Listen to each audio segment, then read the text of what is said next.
For public comment, first at the very beginning, and then also at the very end for things that are not on our agenda, and also after every one of the agenda items.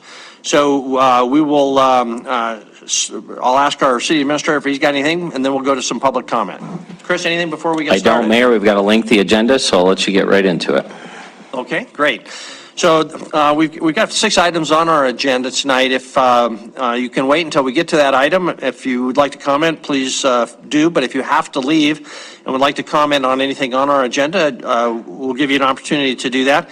Also, if you have anything that's not on our agenda that you want to comment on tonight, this is an appropriate time to do it. We just ask that you come to the podium, tell us your name and address, and keep your comments to 3 minutes. So is there any public comment on any items on or not on our agenda this evening at this point? Looks like we do have. And please come to the podium and just help yourself. Again, just ask for your name and address, and make sure that is on. So, okay, very good. Hello, thanks for your time. My name is John Beckner. I own several small businesses downtown. One of them is 3302 First Avenue North. One of them, which is an automotive repair shop. I'd like to say I'm a huge supporter of the Billings Police Department. I even consider some of my friends. But we have a huge problem going on everywhere downtown. And I am beyond frustrated. In the last 3 years, I have documentation of over $200,000 of theft, vandalism, and other costs to my small business. I'm at the point where I can afford to retire. But however, I feel an obligation to my loyal customers and my employees who rely on me to make their mortgage payments, vehicle payments, retirement, to where I don't want to close my business. I don't even know what to say. I am so frustrated. I used to never call the police because I didn't want to waste their time and their resources. So I'm calling them every time. I can't even explain the number of death threats I've had. I think people that look like idiots that carry a gun. I find myself carrying a gun with several extra clips, and God, I hope I never have to use it.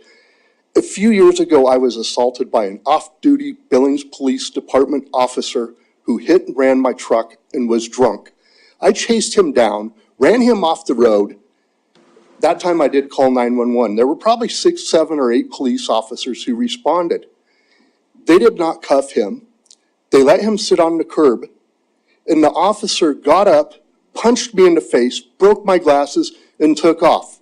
I did not tell anyone about it. I did not go public because I support the Billings Police Department, and it's when the officers were banging the chick doing evidence. So they didn't need any more negativity. So fast forward a couple weeks, I'm working late. I work from like 8 or 9 in the morning till midnight, 1, 2, 3 in the morning. I'm dumb. I enjoy working. I love what I do. Someone next door, we call it the Crack House, the Bourbon Street Motel, came in and threatened to beat me up for whatever reason. He was high or drunk, I don't know. So I encouraged him to leave. He called the cops. An officer showed up, and I went over there. It was about midnight. I approached his car probably 15 feet away, and he comes up, and he knew his window was cracked. And I tell him who I am, and he's like, "You don't ever approach a cop like that before. I've been shot in the face. You're going to get shot or something." He just totally out of line. And I tell him my name. He's like, "Oh, I know who you are," because of getting Josh fired from punching you. I feel like it makes me question, am I getting some type of retaliation for getting an officer fired because they got their buddies are mad at me? I called the police Wednesday night. They did not show up. Thursday, they got the day off. Friday, I think they were at my business twice. Saturday, they were there twice. Sunday, they were there once that I know of. It took over an hour. My girlfriend called the police, 911, which I usually call the non-emergency number, because usually I just tell them to get out of there. So, takes 1 hour to show up. After 30 minutes, I called to inform them that I am armed. I said, I'm the only fat guy standing in the lot with a black jacket on with a gun. I don't want to get shot. 20 minutes later, she calls, so we're 50 minutes into this, and says, the officers are on the way, you need to put your gun away. I'm like, I don't feel comfortable doing that. I don't know if this guy is armed. She said, what do you mean you don't know if the officers are armed? I'm like, are you trying to be condescending? No, the guy's sleeping in my vehicle with the syringes and all the other crap. I don't want to get methed and die, or fentanyl, or whatever the crap is these people do. The cop was a total dick. I got treated more like a criminal than the guy that has been in there. I've had, like I said, I've been held at gunpoint. I've had death threats for putting people in prison that have stolen from me. I need your help. I've been begging. I've been leaving messages. I need some help, and I don't feel like anybody cares. And I'm not some softy that I can run people out of there, but I'm at the point where I can't, and it's going to bankrupt me. I'm sure you guys make a lot more money than I and can afford to absorb a couple $100,000. I can't. I'm a very small business, and I work hard. My insurance is going to drop me. I've turned in $34,000 out of over $200,000. And Mr. Becker, I appreciate your comments. It's obviously such a big topic. We won't be able to, I understand dig into that. it right now. And we are beyond that 3 minutes, but this is very, very important. So we appreciate you bringing it to it. We'll try to follow up as best we can. Maybe we can have some other conversation. Just want you to know we heard you in this very limited way and appreciate your patience and your efforts in the past. And we'll, if we can focus on some of the specific things, that'll be probably more productive as we go forward. Yeah, no, I appreciate it, and I realize that, and I have documentation, I have notes, I could go on for hours, which, at this point it's not necessary, but, and I don't like to come and talk. No, we appreciate your frustration and understand that. We'll just have to focus as best we can, because that'll be more productive as going forward. Okay, thank you. Okay. Councilmember Purinton? So, just as a question, Kevin, would this be covered under that task force that you have got going?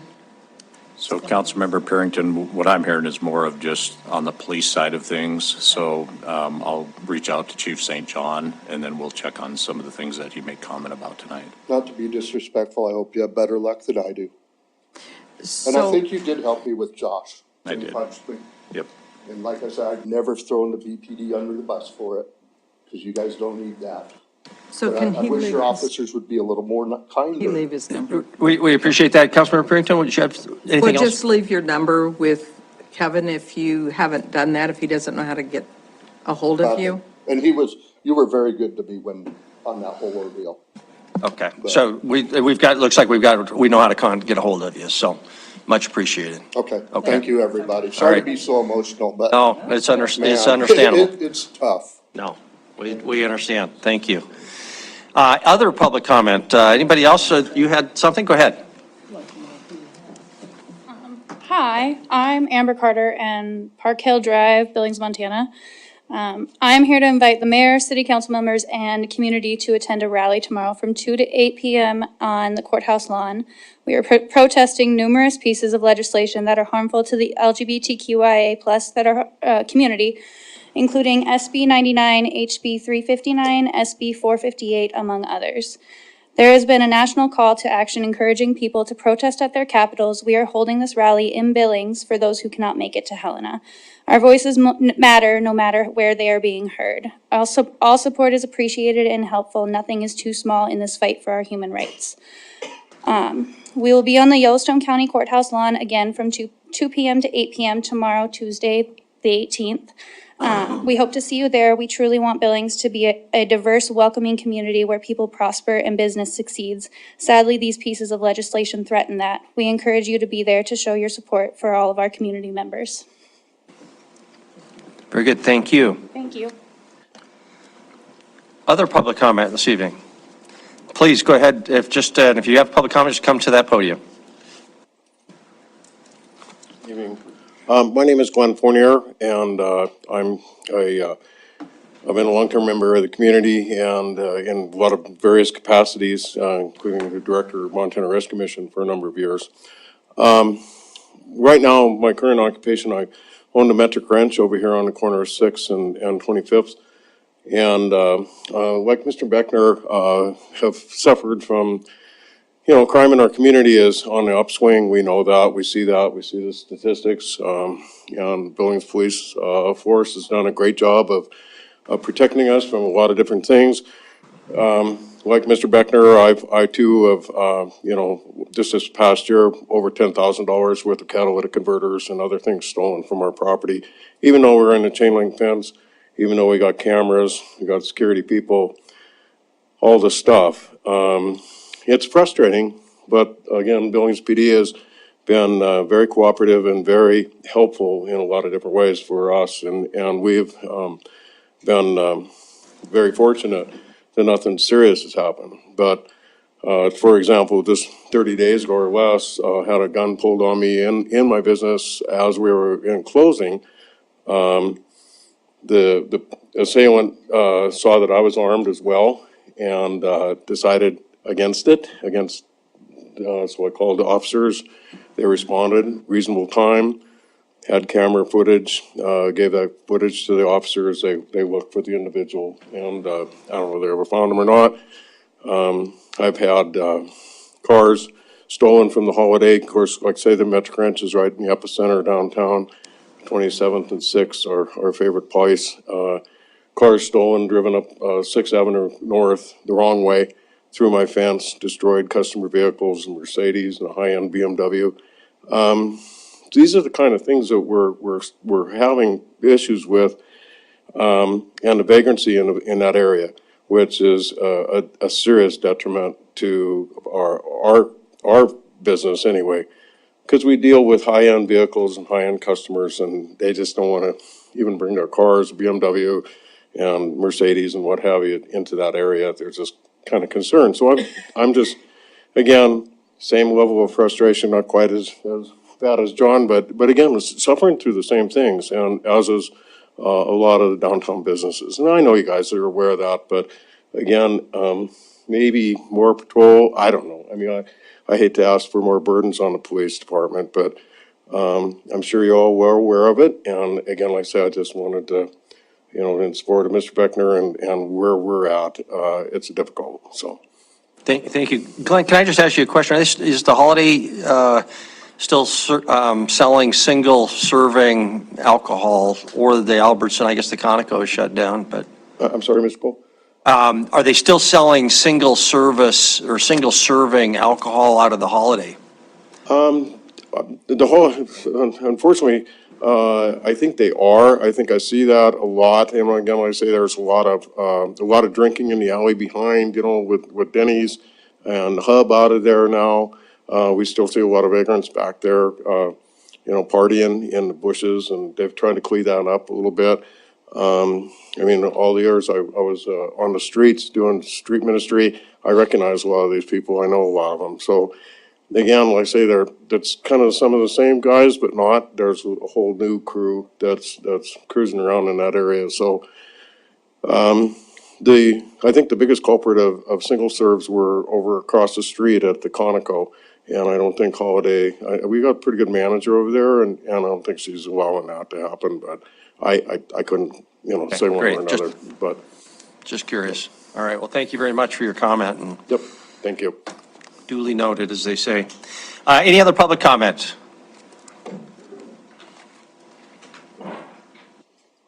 Good evening. My name is Irvin Metler. I'm the owner of Wicked Diesel and Auto on First Avenue South.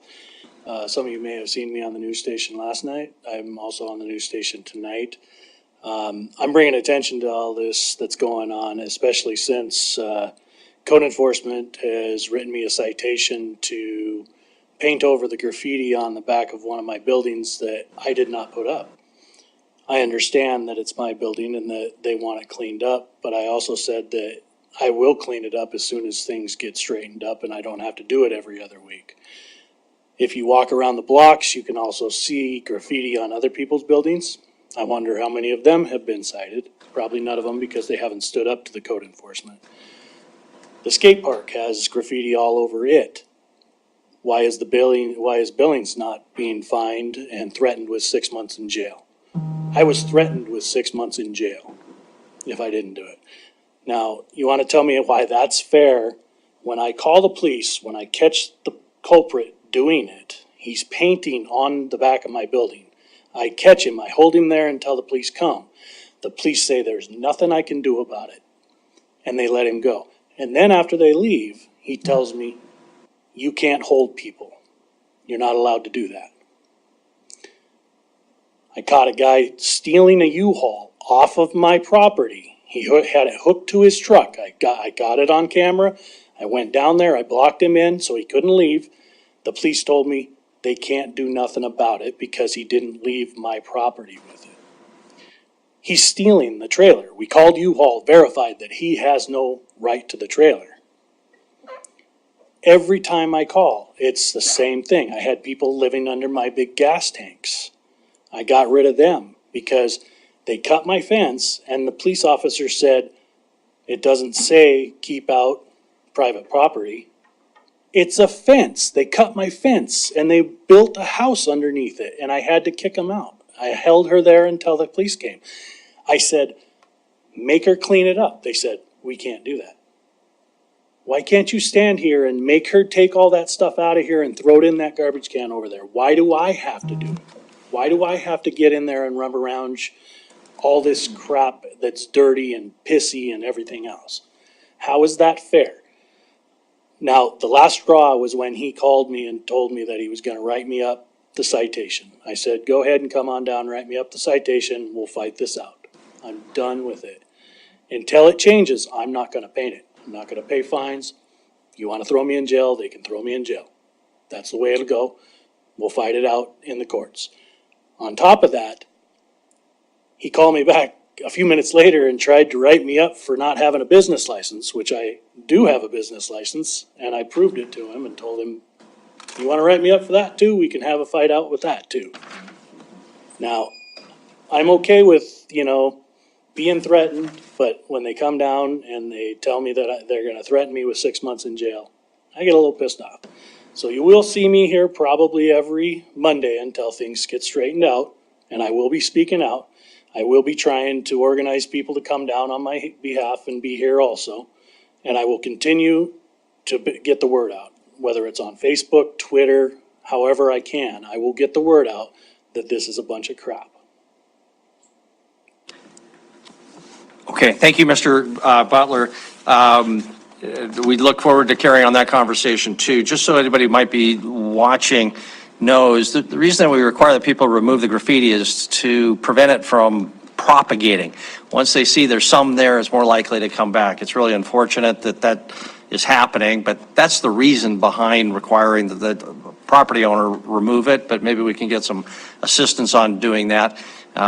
We certainly don't want to threaten anybody with jail over something like this, obviously.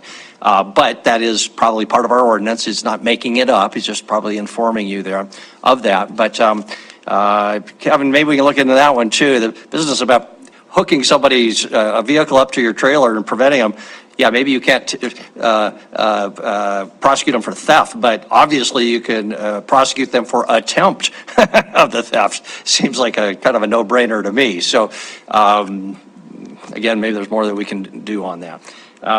You're pointing, Councilmember Purington? Yeah, just a question. Isn't there something now that if you will post a no trespassing sign on your property, that carries more weight than if you just say they're on my property and they shouldn't be? Isn't there something that has to do with that no trespassing sign? Yeah, Councilmember Purington, I believe what you're referring to is, it makes it easier to prosecute the first time because normally officers will go out. If that's not posted, what they'll do is just go out and issue a no trespass warning at that point and get them on the list. And I think that came up in some other incident, yeah. And Kevin, can you also explain the agreement that the police department has with property owners that is sort of a standing acknowledgement that people are not allowed on their property, so that police officers can go ahead and cite them automatically for no trespassing? And does that apply outside of the downtown? I had a question from a property owner on 24th Street the other day. Yeah, Mayor, what I believe you're referring to is just on the trespassing side of, yes, a property owner, business owner can say these people aren't allowed on my property. The police system keeps track of that, of, you know, where that is. I believe it has to be renewed every year. That could have changed. It's been a little while since I've been out of that, but, and then, yes, then if that person shows up on that property, it can forego the warning of that, you know, whatever that might be, and then just go ahead and issue them a trespassing citation. Okay, but they have to identify the individual as Correct. part of the arrangement. Correct. Yep. Okay, okay, thank you. And we do have that, and it's a great. Good. Good, okay, thank you. Okay, is there any other public comment this evening on this? Don't see any, so we'll close that and move on to our regular agenda. Before we get into our regular agenda, though, we do have a announcement concerning the franchise fee lawsuit. This is the first of 4 times we'll be making this announcement for 4 consecutive meetings, and the notice goes as follows. I'd like to provide information regarding the settlement of the franchise fee case. The district court has granted preliminary approval of a settlement of the franchise fee case, Hauser versus City of Billings, DV 2018-0778. If you were a customer of the city's water, wastewater, and/or solid waste disposal services between February 2, 2015 and June 30, 2018, you may be a class member. Information regarding the proposed settlement can be found at the following website, www.cityofbillingsfranchisefeessettlement.com. There are also several copies of the settlement notice for this class action case in the back of the city council chambers on the cart there. The court will conduct a fairness hearing in this case at the Yellowstone County Courthouse located across the street at 217 North 27th Street, Billings, Montana, 59107. On November 17, 2023 at 9 a.m. in room 414. And that concludes that announcement. And so we'll move on to item number 1, Safe Routes to School Phase 2 update. Elise is our presenter this evening, so we'll turn it over to Elise. Hi, Mayor and Council. And actually, I'm just here to introduce our consultant, Aaron Clonch from Sanderson Stewart. They were hired to complete this phase of the Safe Routes to School plan. So as you remember, we did a phase 1 Safe Route to School plan, which looked at Billings public schools, elementary schools. And when we came to council, you all wanted kind of a expanded view looking at more schools. So that's what this Safe Routes to School plan is doing. We are doing it through the Billings Yellowstone County MPO, so there are some schools that are in the county as well within our urbanized area. Councilmember Purinton is serving as your representative on our advisory committee, so we thank her for that. And I think with that, I'll turn it over to Aaron for the presentation. Aaron. Excuse me. Thanks, Elise, and thank you, Mayor and Council for the opportunity to be here to present on this exciting project. As Elise mentioned, I'm here on the Safe Routes to School Phase 2 project. Quick overview on the presentation today. I'll go over a quick history. I'll try and breeze through that based on the busy agenda, but also based off of your guys' knowledge on the previous projects as well. Touch on the project work that we've done to date.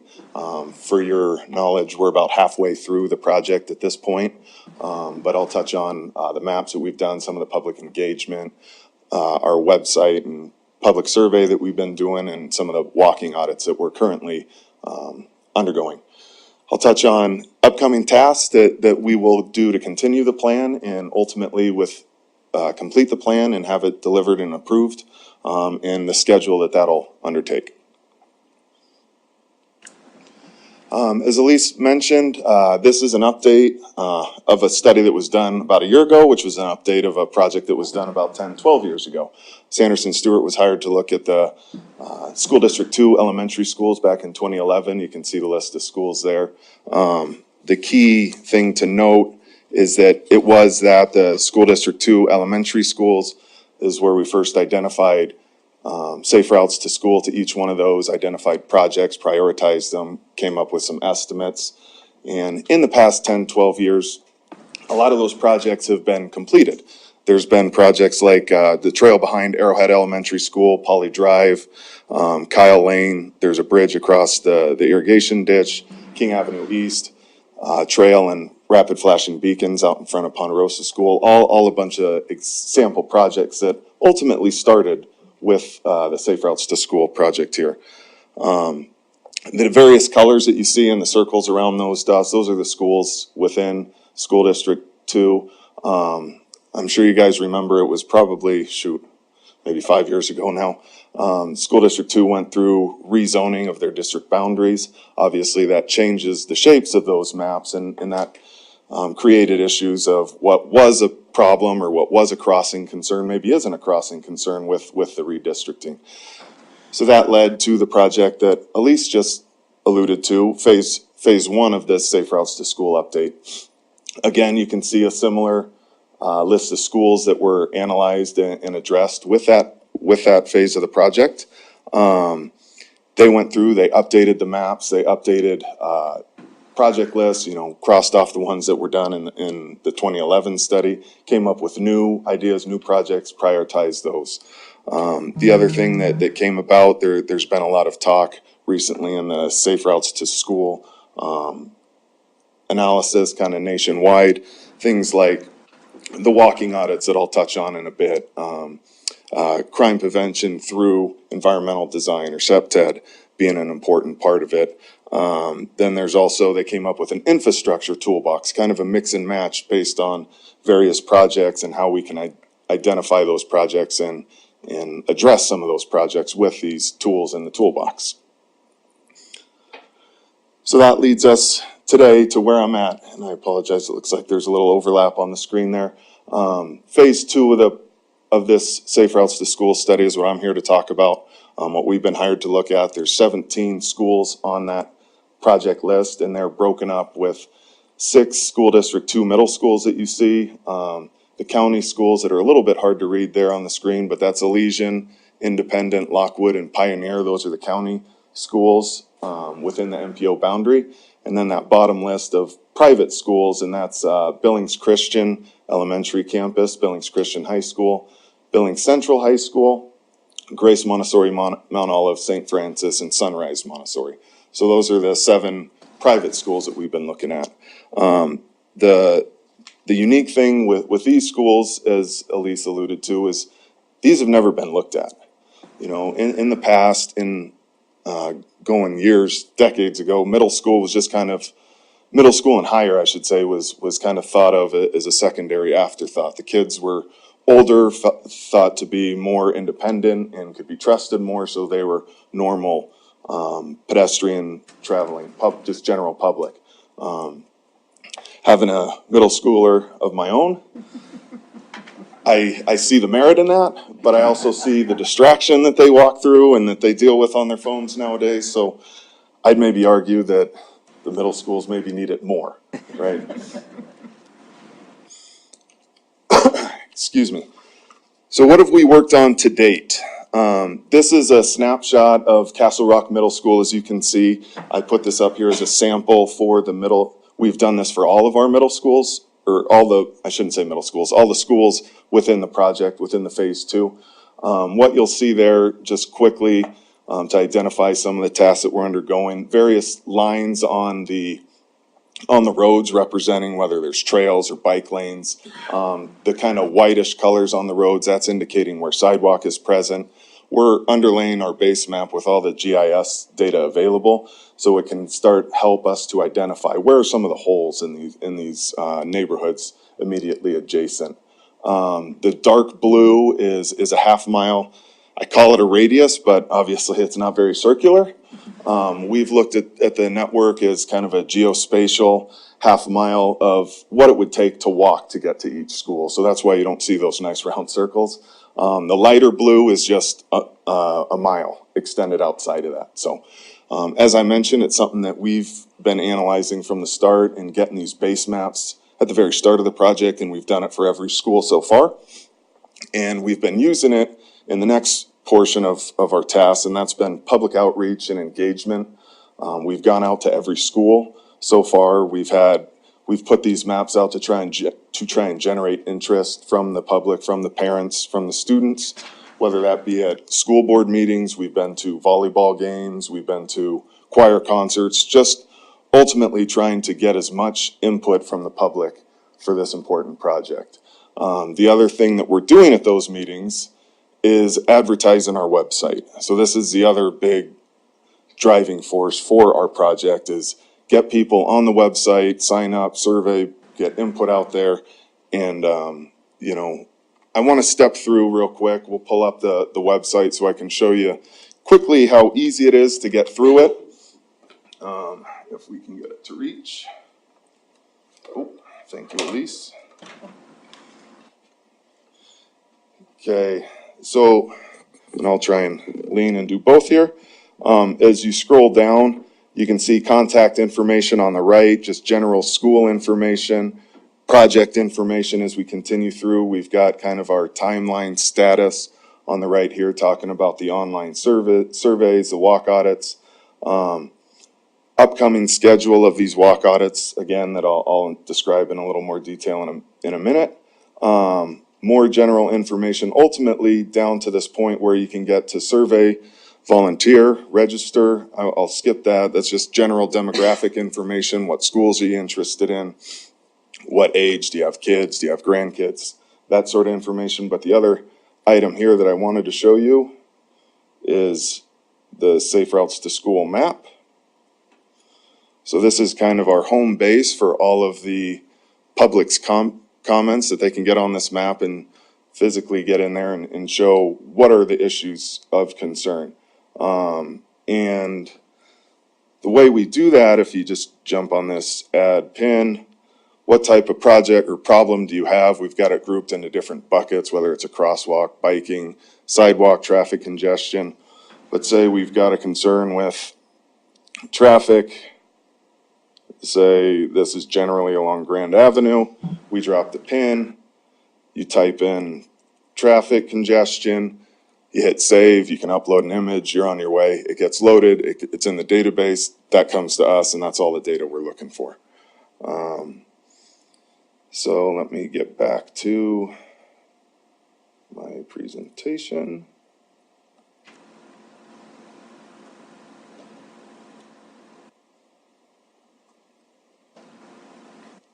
Okay, so there, what's next? So what are we working on right now? These are the walk audits that I've mentioned a few times. This walk audits, it's physical boots on the ground inventory. We're looking at various things around each school, around the neighborhoods. We're looking for good things. We're looking for pedestrians traveling in packs like a school bus. We're looking at traffic calming. We're looking for our crosswalks and signs in good shape. But as we're out there, we're also looking for bad things. We're looking for our ADA ramps missing, our sidewalk, or their connections and sidewalk that are missing. Conversely to good-looking signs and crosswalks, or their signs and crosswalks kind of in disrepair that can be identified to highlight some of those issues. And unfortunately, we're also looking for the ugly. You know, is there bad vehicular behavior? Cars parking on sidewalks, cars jumping across crosswalks when kids are present, things like plowing sidewalks, snow removal. We're also looking for bad pedestrian behavior, you know, and it's not just what are they doing wrong, but why are they doing it wrong? The picture in the bottom right there, you see a lady crossing. In the background, you see a crosswalk. So it's what is making her cross unsafely at that point as opposed to using the crosswalk. So the upcoming tasks that we've got, as I mentioned, we're currently doing the walk audits at all the different schools right now. We've completed, I think, 4 or 5 of the schools, and we've got, you know, the remaining 12 or 13 left. We're going to take the GIS data that I mentioned on the maps, the survey data. We're going to compile all of that. We're going to take the inventories from our walk audits, our interviews with staff, and get a good feel for what's going on. What are the issues at hand for each of these schools? We're going to then start looking at updating some of the Safe Routes maps, identifying those holes, identifying those projects from the survey and from the map. Look for opportunities for the SEPTED involvement with projects, ultimately come up with a new list of projects specifically for the middle schools and the private schools on this project list. Once we get that, go through the analysis and our recommendations, we're putting together the final document, the report. where we're then going to go in front of the various agencies or groups, TAC, planning board, come back to the city council. When we've got it finalized, we'll go to the commissioners and ultimately the PCC looking for approval and adoption of that document. Timeframe, we started January, February timeframe to start that public outreach where we're doing the maps, where we're going to the board and the volleyball games, getting that information out, advertising it to the public. We continued that through last month. The past 2 weeks, we've started these walk audits at each of these schools. We're going to continue those walk audits for another 4 weeks or so, weather dependent. Once we get all that, it's kind of the extent of our data collection to where we'll get into the analysis and the plan document writing. That'll take place over the brunt of the summer, kind of June through August, with the ultimate goal of coming back in front of you guys and the various other committees in sometime in the fall, September, October.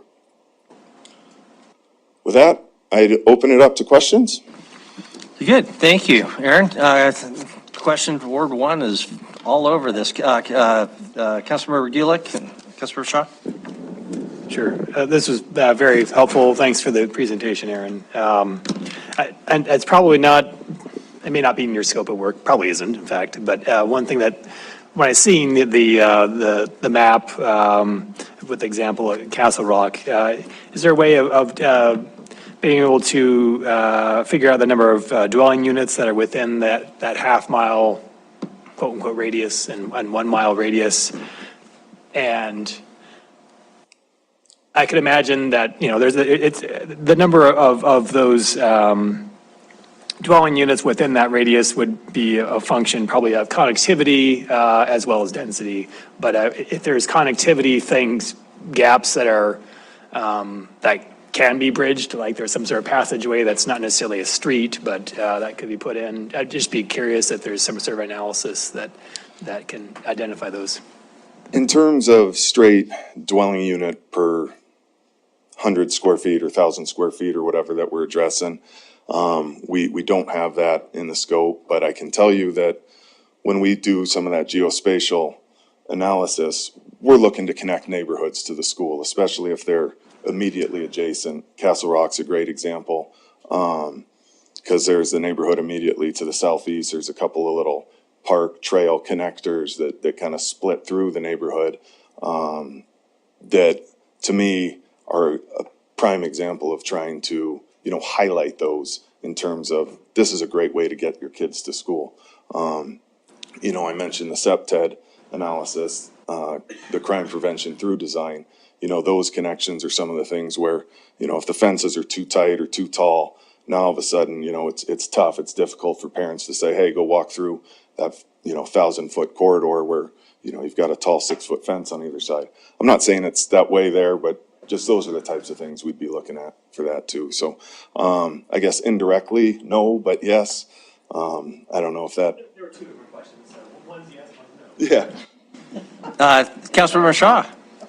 Thank you. I want to echo that. Thank you for this work. It's so important for our community. And I want to be clear, this is not a criticism of you guys or what you did in phase 1, which I thought fantastic work. But the school district just tried to go through a redistricting process that really didn't take any of it into account at all. And that was really disappointing for me as a parent. And I feel like in talking with school board members, they didn't even seem aware that this had happened, that it should be incorporated into redistricting conversations. So is there some plan to do that differently or better? I know they voted to put it off, but they're going to be coming back probably this year trying to engage our community on this redistricting conversation. I'm very glad that we will have this information at the time, but I just want to make sure that those dots all get connected, because it's really great work that we should be part of these big plans. It's a great question. You don't want to do a bunch of work and then just have it be worthwhile after. I guess what I say to that is, within that half-mile and mile radius, you're talking about real tight schools, and the boundary readjustments are typically further out on the outskirts. In addition, the middle school district boundaries are a lot larger, obviously, so that just kind of further magnifies that, there may be some varying district boundaries, But I think it has less of an impact in particular to this phase of the project because of the middle schools having those larger boundaries, and we're kind of focused in a little bit more. The other thing with the private schools, with the county schools, it further magnifies that. I mean, the private schools really don't have a district zone or a district boundary. So they could, you could go to Grace Montessori, you could live in the Heights, or you could live right next door. So we are keeping school district. We've got board members. Brenda Koch is within the school district. She's on our project advisory committee as well. We've been talking to all the principals and everything as part of this process, or trying to keep them as involved as absolutely possible.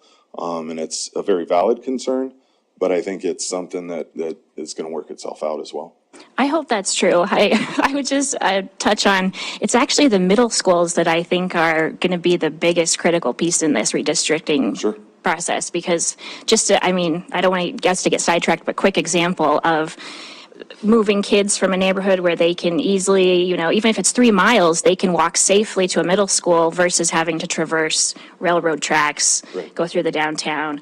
There were some things like that were just safety issues that it should be part of the conversation. So I really hope it does shake out, but I just want to say I agree with you about the middle schoolers, that we got to get them to school safely.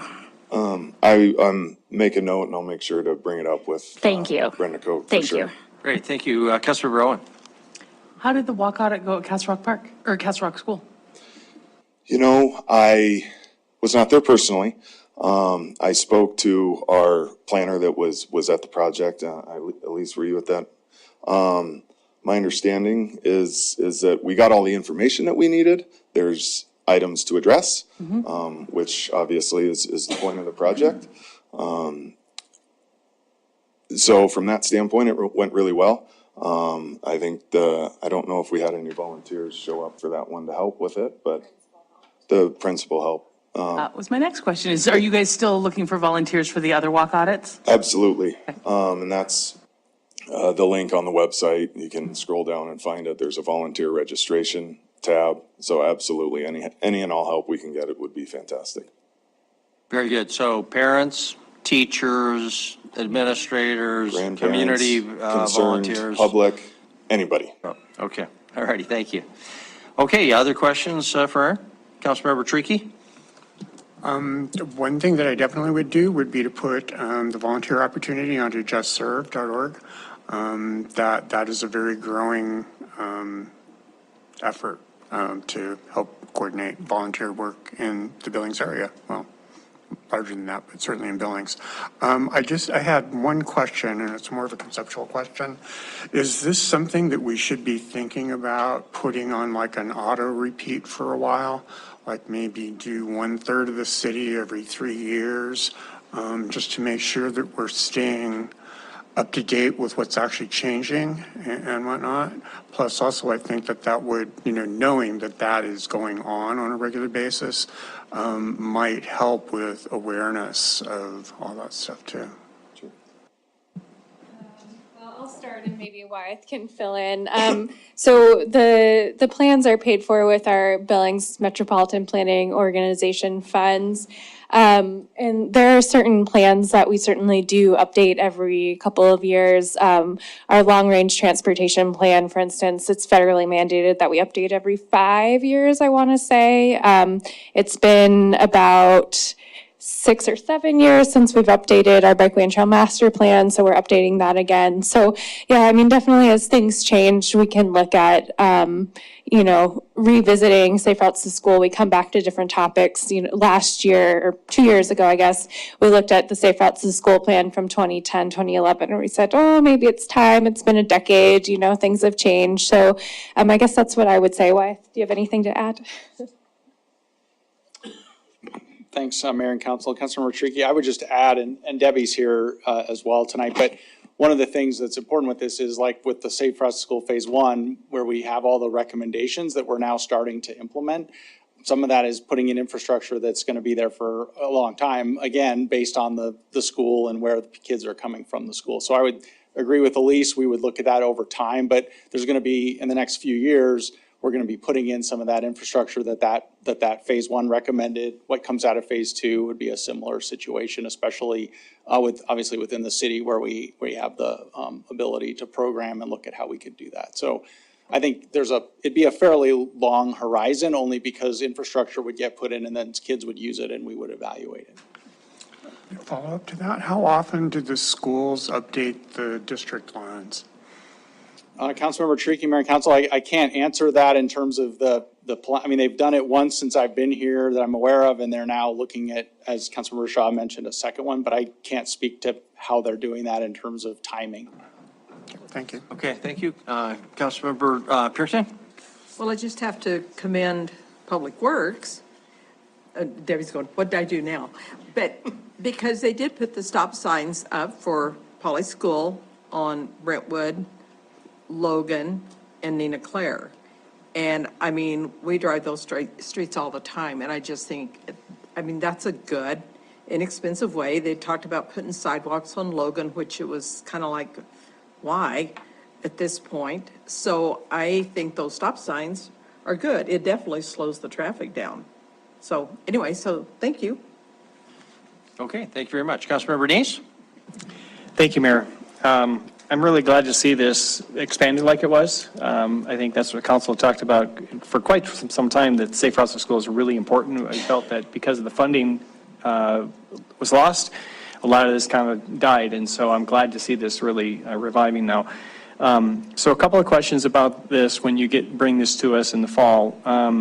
Will you have some options or funding options of something like that when you're talking about how we can do that? I mean, it's interesting your geo circles were made and got to thinking, it's like, you know, those are the property owners that really benefit from having that school right there, and that would be a potential look at that.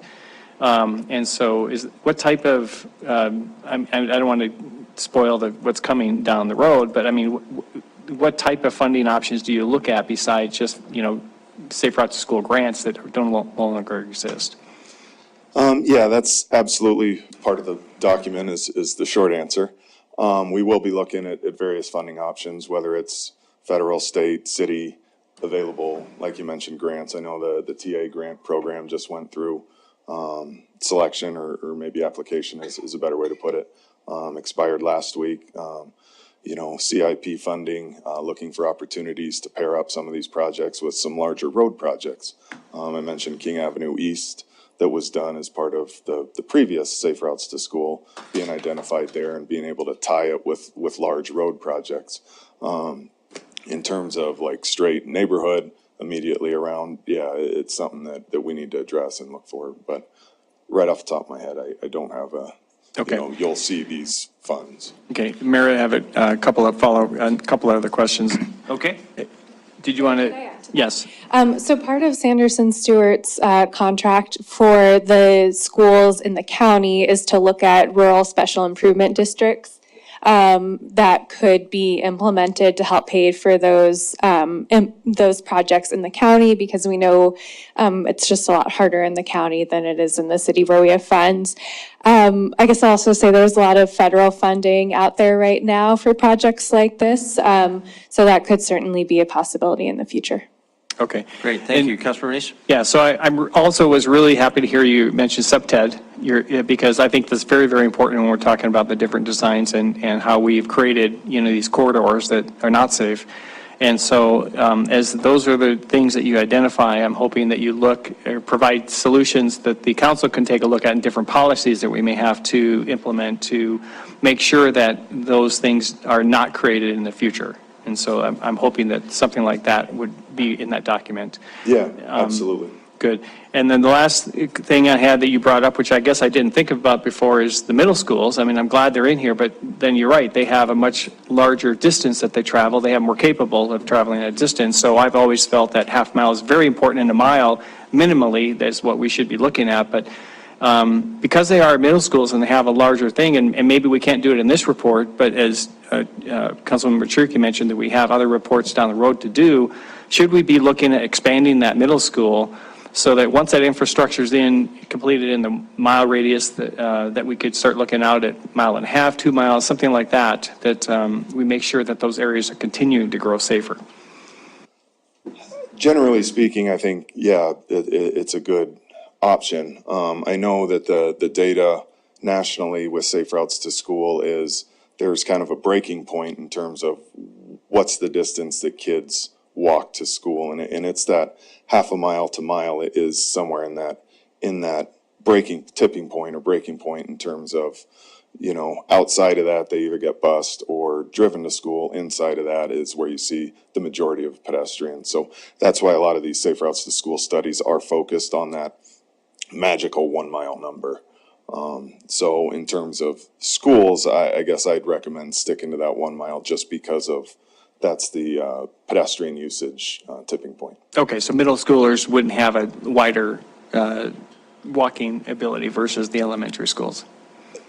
Generally speaking, I'd say, yeah, they could probably walk further, but again, data-wise, that's that tipping point. Great, thank you. Okay, thank you. Council, let's open this up for public comment. I'm sorry, Councilor Braun? I apologize, I know, Sure, go but ahead. may I ask another question? Please. Actually, can I ask Wyeth, please?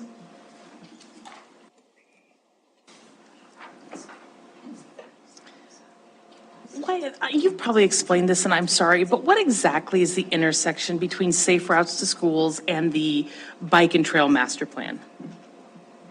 Are all Safe Routes to Schools in the Bike and Trail Master Plan? Some? Go ahead. So Councilmember Owen and Mayor and Council and Elise can chime in here too, because we're going to be doing an update to it, which will be different than the last one. We'll be looking at new things there. I guess I would say it's not, if you're saying like, is every project in Safe Routes to School also put in that plan? I would say not to that level of detail, but we certainly are looking at when we do that, because we're looking at the both on-street and off-street trail system and all, where those fit in, where those connect with the schools, with transit, et cetera. So we are looking at that whole picture, but not necessarily calling out, I don't think, every single school improvement project that was recommended. Sure, because some aren't trails, right? But of the ones that are trails, the reason I ask is because we have an ordinance, 23-1004, that allows in planned neighborhood developments linear park dedication, so long as they are part of what was the Heritage Trail Plan, what is now the Bike and Trail Master Plan, right? Councilmember Rowan, I think, yeah, you're talking about in the subdivision regulations. Yeah, exactly. Yeah. And I'm wondering if that should be expanded to say the Heritage, or the Bike and Trail Plan and Safe Routes to Schools. I mean, should we be encouraging some, if we're going to have linear land dedication, should it also incorporate some of these routes? And you don't have to answer that. You could just say, I'll think about it and Yeah, walk away. Councilmember Rowan, I mean, yeah, certainly, I think there's we have some language regarding, in the subregs now regarding park and school connectivity. And also, I don't see any reason why we couldn't take a look at that and see. And I know that's talked about when we look at some of those projects. Okay, thank you. Thank you, Mayor. Okay, you bet. So we'll open up for public comment on item number 1, the Safe Routes to School Phase 2 update. Is there any public comment on item number 1?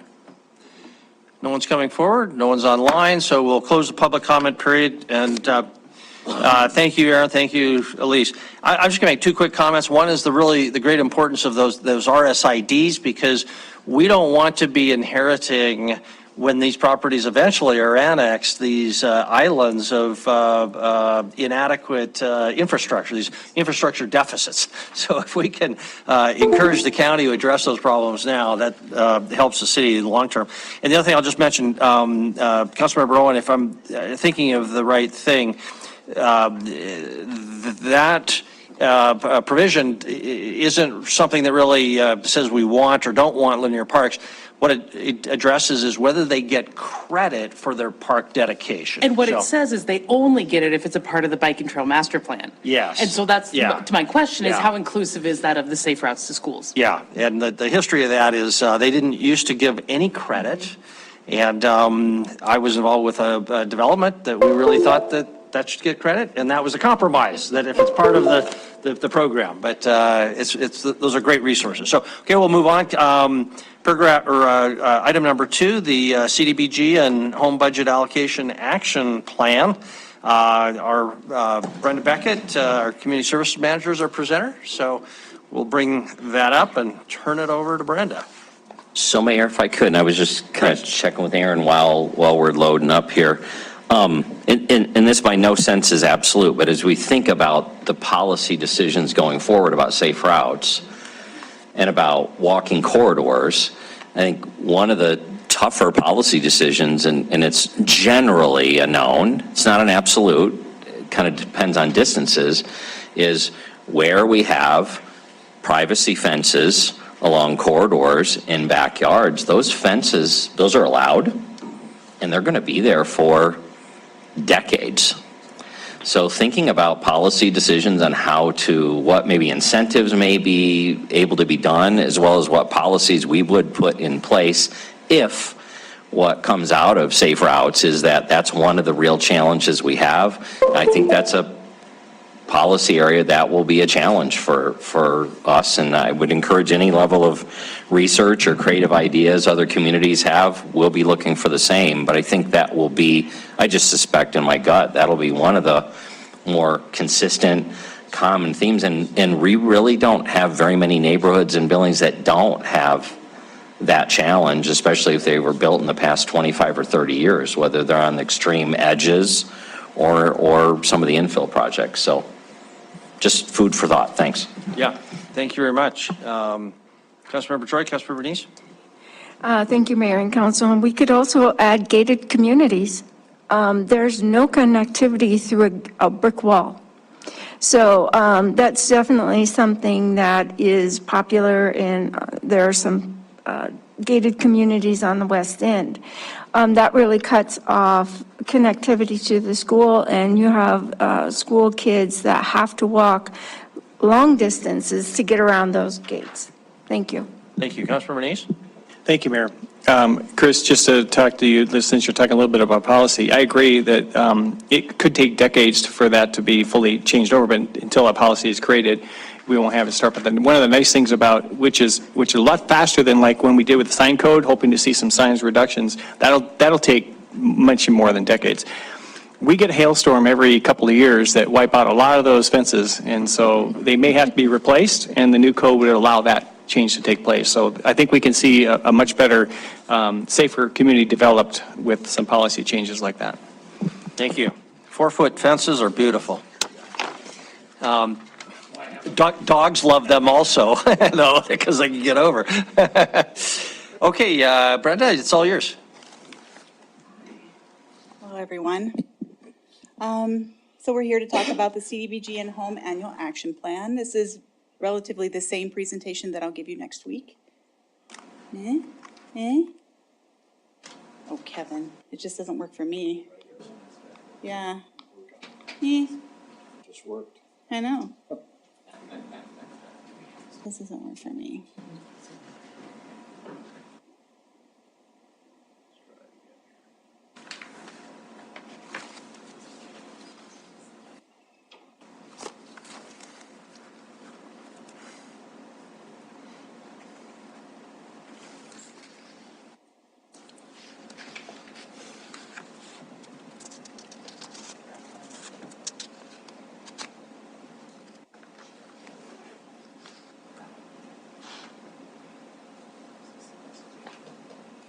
If it doesn't work, maybe I can get Wyatt to, okay, great.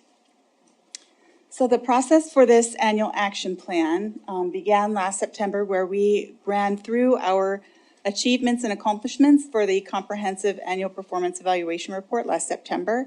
We also asked for community needs for the home ARP plan, for homelessness, and also for low-income citizens and households in Billings.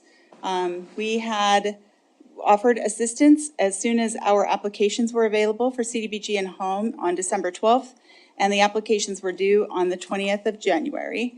And I drafted the annual action plan and put that online on March 25th. And the CD board met and made recommendations on April 4th. You'll take action and hold a public hearing on the 24th, and then I'll need to submit the plan to HUD by May 15th. So our consolidated plan covers the period July 1, 2020 through June 30th, 2025, and that sets the policy for CDBG and Home for a 5-year period. Our comp plan findings were housing cost burden, limited housing choice and availability, low home ownership for minorities, and poverty. And so we established goals around those needs and also then established programs to address those needs with the limited available funding that we have.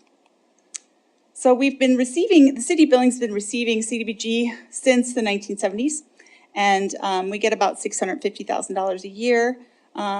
You can do home buyer, home repair, foreclosure, and AmeriCorps Vista with that program. That's what our recommendations are. And then home began in the 1990s when performance evaluations became a really hot topic, and home rolled out with a lot of those parameters within its programming. We get about $300,000. This year we actually got $370,000. It's one of the highest years we've had.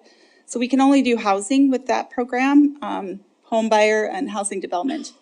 So a low-income household in Billings right now for the area median income for a family of four is $67,000. Click in. Okay, good. So our added budget for this fiscal year is just over $1 million. And you can see kind of we plummeted in 2012, which is when we started favoring loan products instead of grant products as per the city council policy. I'm just not being mean enough to it. Okay. Oh no. Oh no. This is terrible. Okay. I call this my sheet cake slide. So, you know, when you get a Midwestern sheet cake, it's like, yeah, for how many people? So on the CDBG side, we have an administrative cap of 20% of the new CDBG funding, and on home it's 10%. And again, we can do bricks and mortar kinds of projects with CDBG, and up to 15% of that funding can also be used in public services, which is where we fund our AmeriCorps Vista program. And we already talked about home. And then we also required to have at least 15% or more for community housing development organization projects. And up to 10% of that can be for a pre-development loan. We've only done that one time, that, as far as I know, in the history of the city. So community housing development organizations are nonprofit organizations that primarily develop affordable housing.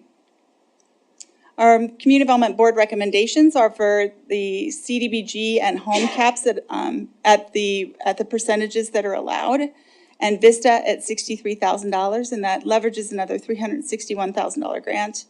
Funding foreclosure at $200,000, and then funding affordable housing development with the rest of the available CDBG funding. And we would meet our administration and CHOTO caps, minimums and maximums for home. And then the remaining $683,000 would be allocated to affordable housing development. This is following City Council's lead from last fiscal year. And then wow, this font is really weird.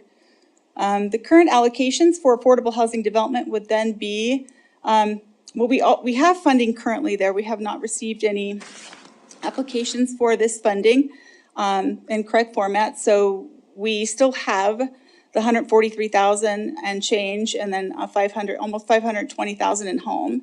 We have a current CHOTO allocation for the past 2 years that have accumulated to over $100,000. And this annual action plan would then add the rest of that funding. The totals would be just under $430,000 in CDBG, which would fund infrastructure offsite, acquisition, rehabilitation.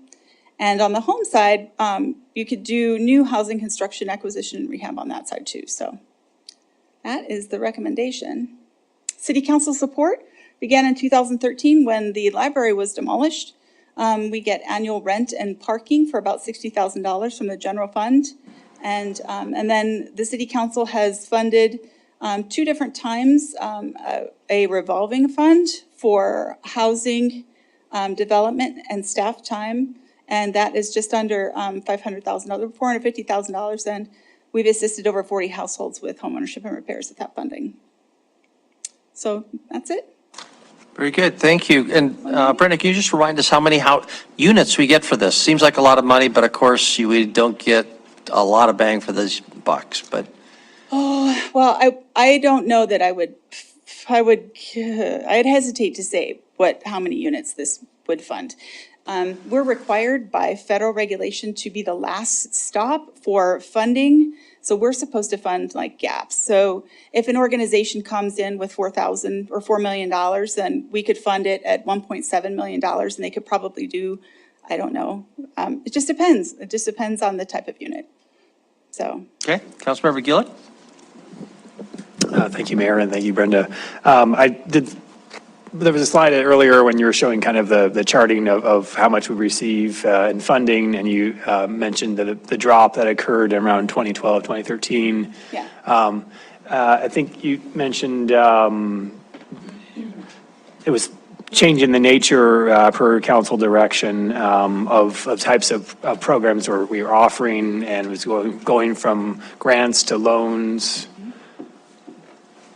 What was I have a couple questions, I guess. Maybe we'll start with what kind of grants were offered prior to 2012? Let's see, we did, gosh, I'm gonna say 25 to 30 or maybe even 35 grants, and they were very small grants to nonprofit organizations, ranging from like $1,500 to maybe $15,000. Just kind of off the top of my head, but I do have a report, it might be an attachment about the point in time. It is an attachment, I think, to both the work session memo and the council memo that outlines some organizations and how much funding they receive for how many years. So one of the main reasons, of course, was that we had a very sharp decrease in funding, and the city council had been telling the community development board for a number of years that they did not want to fund repetitive grants over and over. For organizations, and actually it's actually a HUD requirement. It has to be a new service or an expanded service, and if you're funding the same organization for the same project for 20 years, and I'm talking 20 years, then it's very hard to say that that's a new or expanded service. So it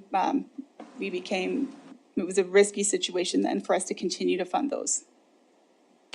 Maybe a follow-up question then is, are we turning away potential funding because of the nature of what we're offering in terms of programs now, or does it seem like, it sounds like we needed to change when we did. Are we doing is our current course the best course, or is it the course that you are following based on previous council direction, I guess? We do, I think the CD board is very invested in this now after they've seen the returns on the program income that we receive. And I can make a slide for you to kind of illustrate that. We used to receive maybe $50,000 to $150,000 in annual revenue on the CDBG and home sites. And now there's like $400,000, $500,000 on each side. So it's a tremendous investment for the city to recoup those funds. Right in 2012, I remember being at a HUD conference and I was sitting next to some folks from Wisconsin, and they said, we don't care that we're getting less than half of what we had before. We don't really care. And I was like, why isn't that impacting your budget? And they said, because we get program income every year. It takes care of itself. And that was kind of a big eye opener for me, because we were, telling organizations, can you survive without this, and getting responses, but there are many, the majority of communities across the nation have program income return, and they also do things that we don't do, like they charge interest. And so we don't charge interest on our loans, on first-time home buyer or home repair loans. That's like if you borrow $20,000, you paid $20,000 back, even if it's 15 years later. But they have like complicated formulas and all kinds of things that they do to maximize their program income when it gets returned back to the city. So that actually makes for a more stable pool of funding for cities over time. Thank you. Councilmember Bernice?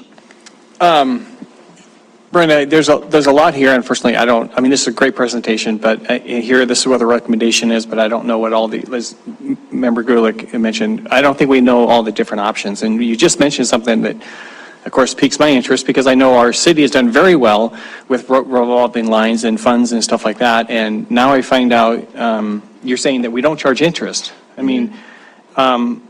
Is that a council policy? Is that the department determined that? Why would we not charge at least some nominal interest to boost the program, have additional funds come back in so it can be brought back into, the thing and grow over time, because costs of building go up all the time. And so the next project that we're going to fund or loan to is going to be higher. Can you address why we're not having those type of things like other cities are doing? Sure. So in home buyer program or like housing rehabilitation program, the thought was that it would just be simpler to understand for folks that were borrowing against their properties. I mean, there's not a week that goes by where somebody calls and says, hey, I got this grant from the city to buy my house and now you're saying I have to repay it.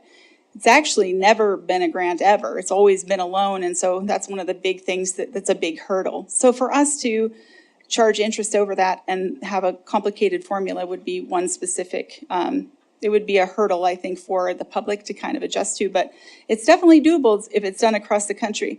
The legal ramifications of that, whenever I investigated, it was before I became the manager of the department. There was a lot of RESPA and TILA. There's Truth in Lending Act things that actually would have to be pulled. I mean, whenever you're charging interest then, it's a whole different kind of thing. So we would have to get legal counsel, and we did. We actually paid for legal counsel, and they said you can't just follow this with these two documents. You have to follow it with your entire program. So Truth in Lending is a really big deal. So we'd have to be, and for let's say you have an affordable housing development application that comes in, typically, unless it's the Housing Authority Homefront or a CHODO project, there's a lien put on those properties. But an investment in the Housing Authority or Homefront is a sure bet. If they sell that property later on after their deed restriction is over, that will only go into affordable housing development. And the same with our community housing development organizations. That's their business. So you know that you're investing in something that will keep its return. But you could, as a city council, say, okay, you need to drop the paperwork and we need to charge 3% interest on this loan. So that is something that you could recommend. And the CD board could also recommend that as well. Well, yeah, I think the board needs to look into that and maybe have a discussion about that. Those are the kind of things I think the council should be wrestling with or talking about too, to find out, because if the program can serve more people over time, over a longer period of time as that pool grows, I'm assuming that money comes back in and the pool grows. By leaving it stagnant, it's always going to be less and less help. And so, and 3% may not be the number. Right, maybe 2% or 1%, whatever it is, but I think there has to be some formula. You say other cities are doing it. I think we should seriously look at doing that and add that to this program so that we have an investment that's going to grow for the community to help more and more people down the road. Thank you. Thank you. Councilmember Rupsis, Councilmember Choi, Councilmember Purrington. Thank you, Mayor. Brenda, I want to kind of continue on the same line. Your report, the report says, the action plan says our goal for affordable housing is 5 units this year. And Patty has her waiting list of 5,000 plus. We need an application, but the point is that our $1 to $1.5 million a year is entirely insufficient to even starting to deal with this issue. What would it take to put together a plan that grows that by 10x? And we have to probably think beyond CDBG and home, but how can we put something together like that grows the capabilities more than 3% interest, but by 10 times over the next 3 years? What does that look like? That is above my pay grade. I think that the Housing Strategy Committee is kind of looking at some of those things, but on our annual action plan, if we don't meet a goal, HUD wants to know why we didn't meet that goal, and if we don't receive an application for affordable housing development, we cannot fund a project. And so we're kind of in a catch-22 when we put a goal there. So whenever we're doing that drafted plan, I'm just hoping something comes in, anything comes in, because we haven't received an application since Western Hotel came in. It was over 1.5 years ago. So it's been a long time. I'm just hopeful we get anything, and to stick a number in there, if I put 20 or 40 units in there and I don't come up with 20 or 40 units, then HUD needs an explanation.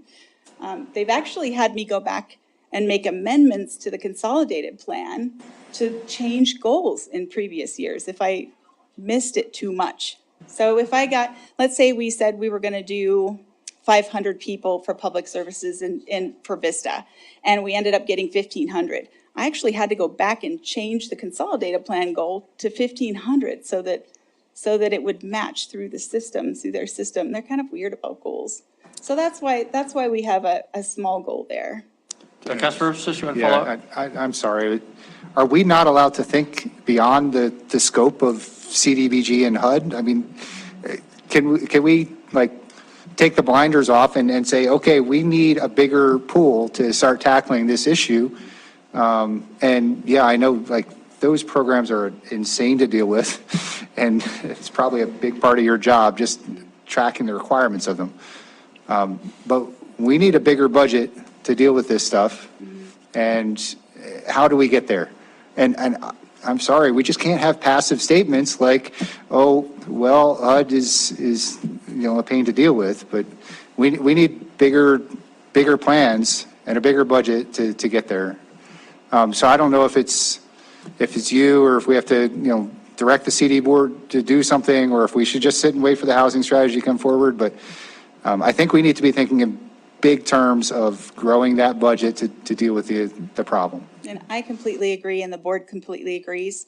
Our task for my position and my division is specifically for CDBG and home, and that's all I have control over. And housing strategy for the city is absolutely a policy decision at your level.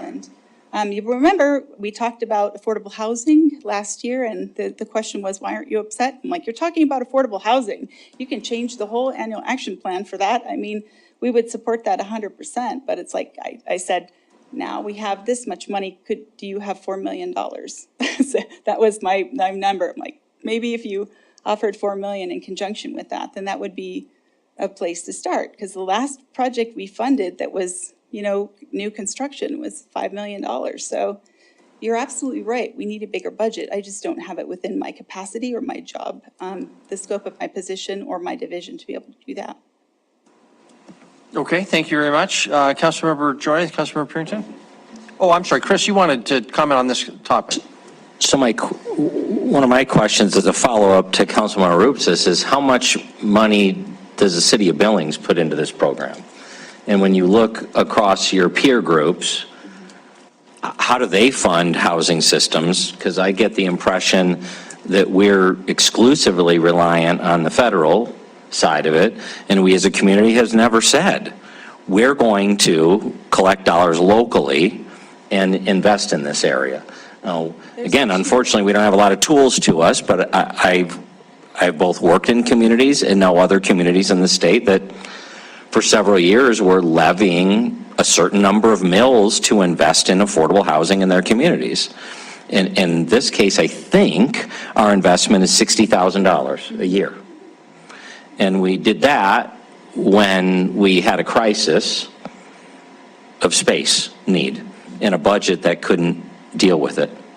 So I think both on the department side and creatively for us, what are other ways we can collect funds in Billings, and both of which is within the law as well as what's outside of law. When we interviewed some candidates recently for a director level position who told us how real estate transfer taxes were paying for a substantial amount of investments in their community.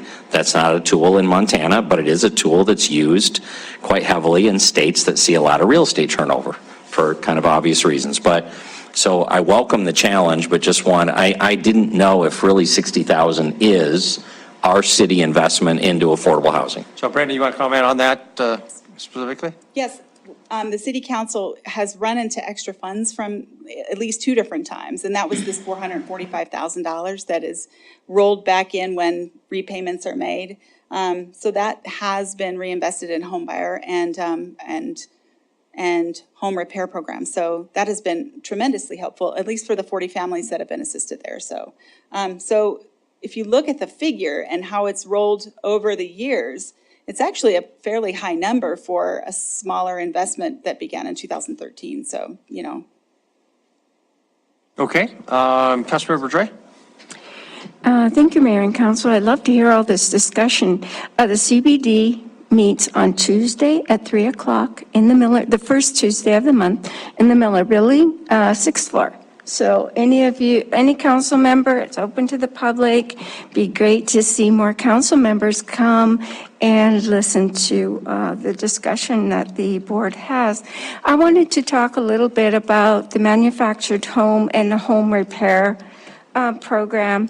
I know that it has been something that's been a bit of a challenge and hasn't had a lot of participation. And I would kind of like to hear some of the challenges and some of the kind of, I guess, some of the challenges and what CBD has tried to do to address those challenges. Thank you. Are we talking about the affordable housing development, the manufactured home that was placed in Stefanich then, or are we talking about home repair? Home repair. Home repair. Home repair. Because a lot of people don't realize that there are funds available for manufactured homes and home repair. And a lot of times those funds don't get maximized. And so the public may not be aware of it, but I also know that there are other challenges. So I just wanted you to speak to that side of that. Thank you. Last year, we retired our housing rehab loan program, rehabilitation loan program, because there were many factors. There were very few people that during COVID actually wanted extra people in their home. That was a huge problem. We had this huge hailstorm and the contractors were getting paid insurance rates for replacement of roofing. So we had, even if we had somebody go through the process and get a preliminary work list done, they couldn't get any bids for 18 months. People were searching for bids. So there were a number of reasons that we were having difficulty with home repair. And those are the two biggest factors outside of the cost of building materials. We're limited to $25,000 per household unless we want to fully abate the house for lead. It's not interim controls, it's complete abatement. I've complained to HUD numerous times about this. When repair costs go up, we have to deal with all of the health and safety issues of that project, and it has to be feasible within that $25,000. If it's not, we can't do the project. You can't not take care of an electrical issue. You can't just avoid taking care of a firewall. You have to, when you're investing in a home, you want to make sure that you're making it safe and sound for those individuals. So whenever we ended up with an $11,000 roof, and then we couldn't, there was broken windows and electrical issues and all kinds of difficulties. I mean, we had a hard time getting all those safety issues crammed into that $25,000. So that was the other thing. And we all know what happened with building cost materials. Councilmember Dre? Thank you. I have a sort of a follow-up question.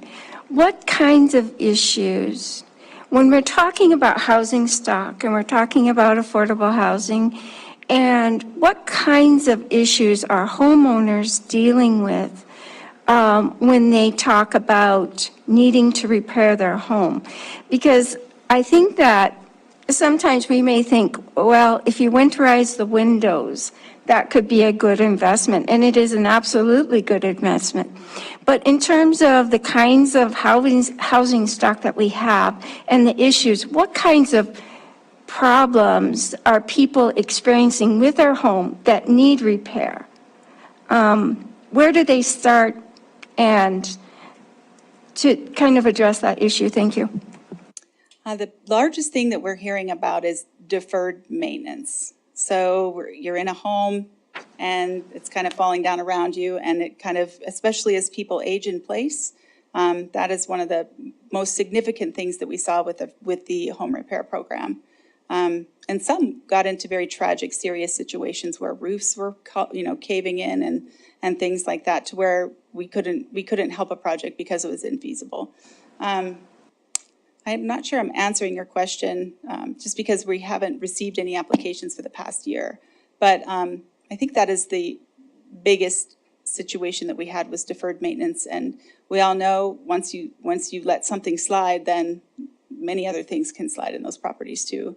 And we have, not seen very few units on the housing market too for first-time home buyer because of the housing pricing. So lots of people are getting bought out of their properties, even with these huge deferred maintenance situations. So I don't know how many of you get texts every week about, I'm gonna give you so much money for your house.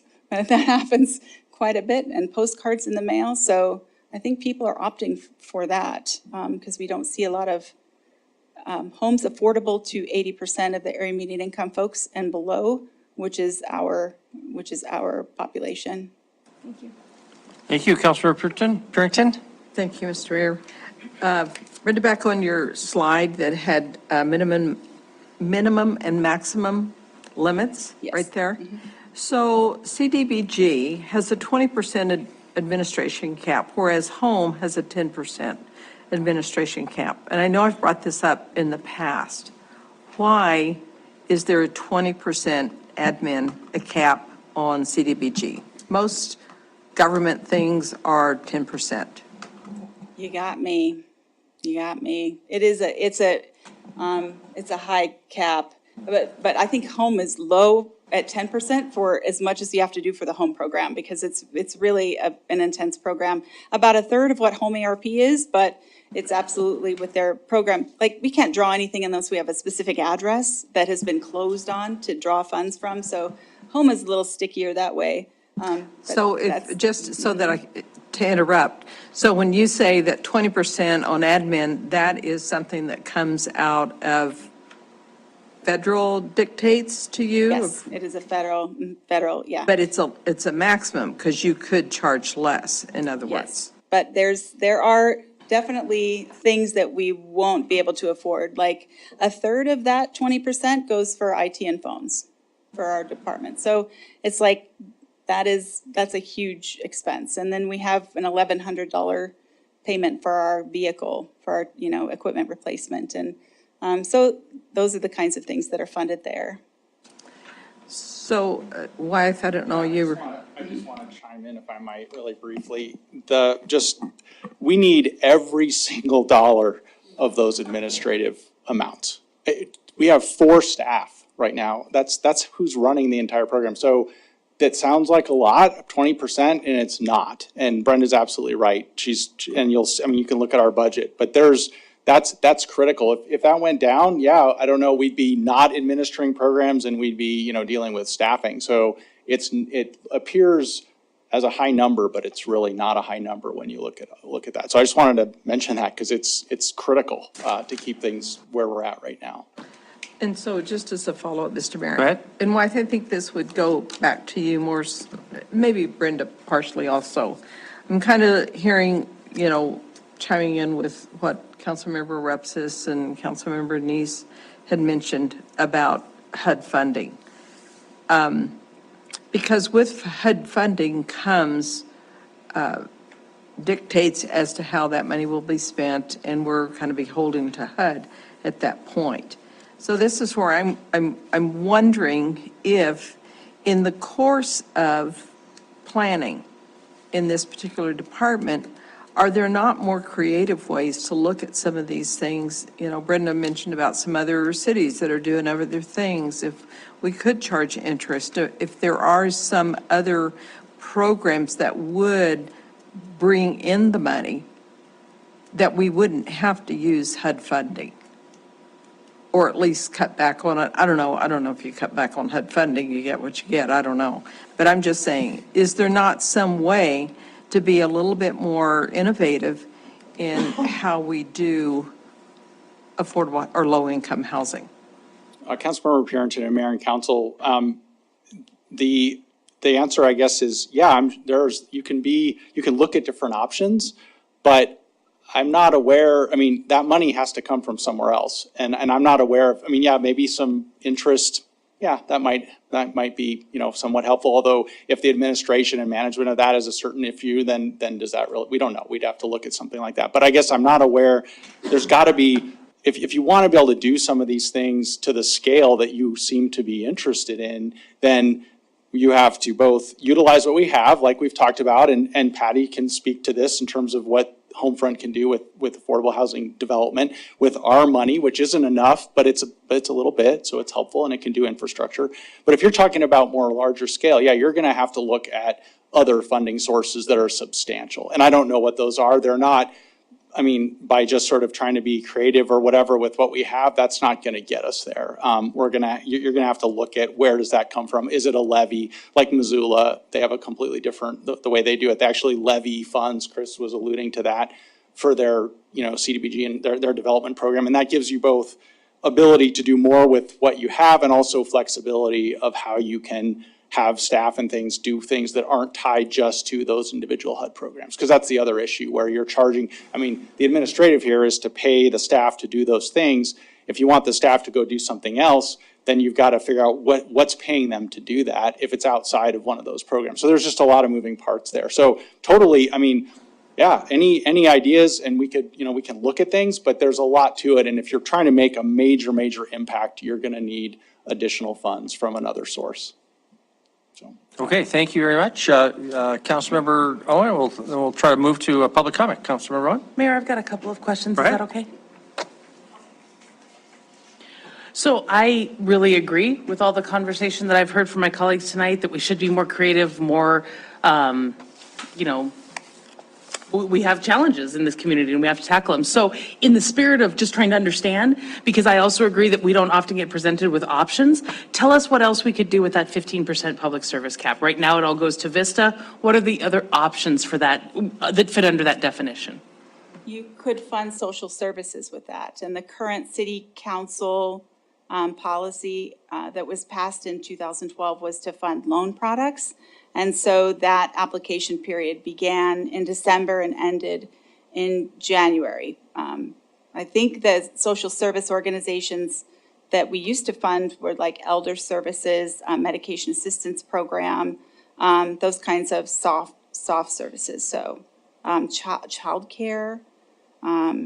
So that, I mean, there's just dozens and dozens and dozens of grants. And actually, in one of the appendices kind of gives you a list of the organizations and things that were funded. Historically. But they have to have a connection to housing, right? They actually don't. Oh. So it's just low-income That's citizens. interesting. And Okay. they were typically given out as grants until we had this big funding plunge, and it takes as much staff time to run a $2,000 grant as it does for a $15,000 grant, so. Okay, so let's move on then. You've said something a couple times that's caught my attention, so I want to just dive into it a little, and you can talk as much as you like. You've said a couple of times hinting at application issues. Haven't received an application, haven't received it in the correct format. I just looked on your website, I'm sorry, the CD website and our RFP list. I don't see anywhere where it even tells me I could submit an application. So what's going on behind the curtain with the application process? So there's an application process that's 365 days a year, which is the Affordable Housing Development application. And that is billingsmt.gov/AHD info. And we actually did a public presentation in December, and many developers and our housing partners were there to attend that meeting. So that is our Affordable Housing Development Program. And I'm sorry, I just don't see it on your website. I mean, I see where you could download an application, but nothing said it's open, we're accepting. I mean, how would somebody who found your website know they could submit something? But it's on our website. Oh, okay. Right? It's, and I send out several emails a year to all our housing partners, our realtors, developers, that, says there's an application guidebook there and an application. Yeah.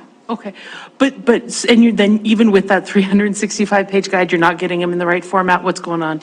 Like, tell me what you're seeing. I think that CDBG and Home is a difficult program to comply with.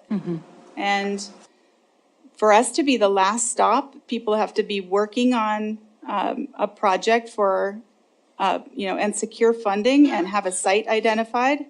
And ours is the easiest affordable housing development application in the state. The state's application, applicants have to come in with a completed environmental review and a bunch of other things that we do for our subrecipients. So it's, it's very hard to develop affordable housing. There's no payment in it. There's no profit in it. There's very few organizations that actually are invested in developing affordable housing. So it has to be right for them to apply and then to come in for gap financing to fill in whatever gap is left over after they've secured their initial financing for a project. And from identified, site to housing construction is typically a 4-year process. So it's just we don't have a lot of money in this account. I mean, even $1.7 million is not a lot. So it's just the planets have to be in alignment. Over the span of I don't even know, like in 1990, I think was when we started looking at affordable housing development in a serious way. We've done almost 500 units since then. But, it's like 16 units here and 10 units here. And it's just, there's not a lot of money in housing development. So affordable housing development for 80% area median income and below. There's more interest in workforce housing, 80% to 120% area median income. I don't mean to cut you off because I'm learning a lot, but that's not actually quite what I was asking. So you're getting applications, they're just not following your format, or what's going on? We did receive one application from Homefront, and it was on the CDBG and home application. That wasn't an affordable housing development application. So we couldn't move it forward because we didn't have any of the information we needed to assess it for developer capacity or project viability. You think we're going to be able to get that worked out? I need to wait for an application. Okay. And then the last question I wanted to ask, Mayor, I see that we're back to money into the foreclosure account. Can you tell me a little bit about why we're trying to buy and flip foreclosures? Well, we have a very successful foreclosure program, and I'm hopeful. We do have a contact with that deals with our HUD foreclosures, and she's saying that there are a few properties that are looking like they'll come up on the horizon in the next few months, unless they go to the what's it called, Good Neighbors program. So HUD has, I think we've purchased, is it 12 or 13? I can't remember. Foreclosed properties, but it's a huge neighborhood improvement when those occur. And with 200,000, what do you think you get? One house that's improved? Right. Yeah. Okay. Thanks, Mayor. Councilor Bernice. Thank you, Mayor. Just a quick question about the 15% public service cap on that. So in dollar amounts, how much is that? Maybe 120,000 or something. 120,000, okay. And so it's not necessarily tied to housing on that. So it's something like the nurse partner program, something like that funds, the city could divert those funds to a program like that? Pardon me, I didn't hear what you said. Could the city have those funds go and fund the nurse partnership program through Riverstone Health? Yes. Okay, that's good. That's good to know. And then just to follow up on the, Mayor, if you don't mind, another question. And follow up on the application process. I'm used to, I take applications all day long from clients, and they never fill out the application correct. So maybe I'm misunderstanding the way you're saying this. But I walk them through the application process. I make sure that everything's filled out and stuff like that. So you say you got one application in, so what, I guess I'm not understanding what the process, why that application could have been completed correctly by just reaching out to the customer and filling that out with them. But maybe I'm completely misunderstanding how that application process works. I have a staff member, Dina Harmon, who has been in contact with Homefront and has been assisting them with technical assistance to try to get that accomplished. I haven't received any complaints about that, and she's met with other organizations as well to introduce the program and try to get them to apply for affordable housing development. So it must not just be filling out the boxes, it must be some additional documentation that you guys are needing? Do I understand that correctly? When we did our presentation and the information session in December, which Homefront was at, and Patty can speak to her process, we went through a very specific process for CDBG and home, and that application was opened in December and closed in January. That application is for loan products for CDBG and home specifically. And in the very front part of the guidebook, it says if you're doing affordable housing development, go to this website. This is not the application you fill out. So that is a separate process than the AHD info or affordable housing development program. That program looks at the project location, the project site, the zoning, any environmental issues we might run into, ownership status of the project, market assessment for the mix of units that is proposed. So developer capacity questions, it's a whole different thing. So it's not just get me more documents, it's that information needs to be filled out by affordable housing development people experienced in that, and not through the regular CDBG and home program that might be used for a public service. Okay, thank you very much. Brenda, let's open up for public comment, and Council, we can come back. But this is an opportunity for public comment on item number 3, or I'm sorry, item number 2, our CDBG and home budget allocation action plan. Patty. Hi, Mayor and Council. Thank you so much. Patty Webster, 4432 Vaughn Lane. I just have to say that Brenda is exactly right. We were allowing our Vista to apply for a program that was a hurry-up thing, not her fault at all. And we filled out the wrong application. That's on us. But it was kind of a godsend that it was the wrong application.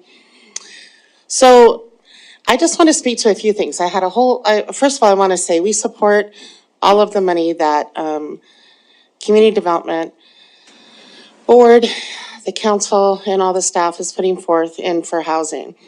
Of course, it's not enough. Where does it start? Why isn't it enough?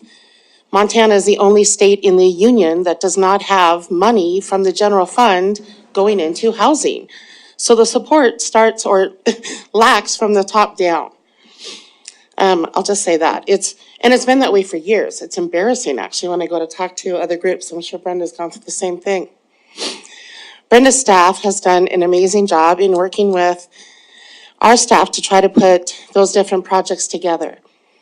The problem or the challenge is when you have to take a very small amount of money and to try to fit all those things in, the amount of money, like Brenda said, it can't do a project. It can't even come close to doing a project. I can do 3D printing housing with it, but it can't do stick-built housing. And it's never going to be able to going forward. So you really have to look at an agency that has all of those pieces put together. And then when you participate in utilizing home funds, you're held to home rent limits.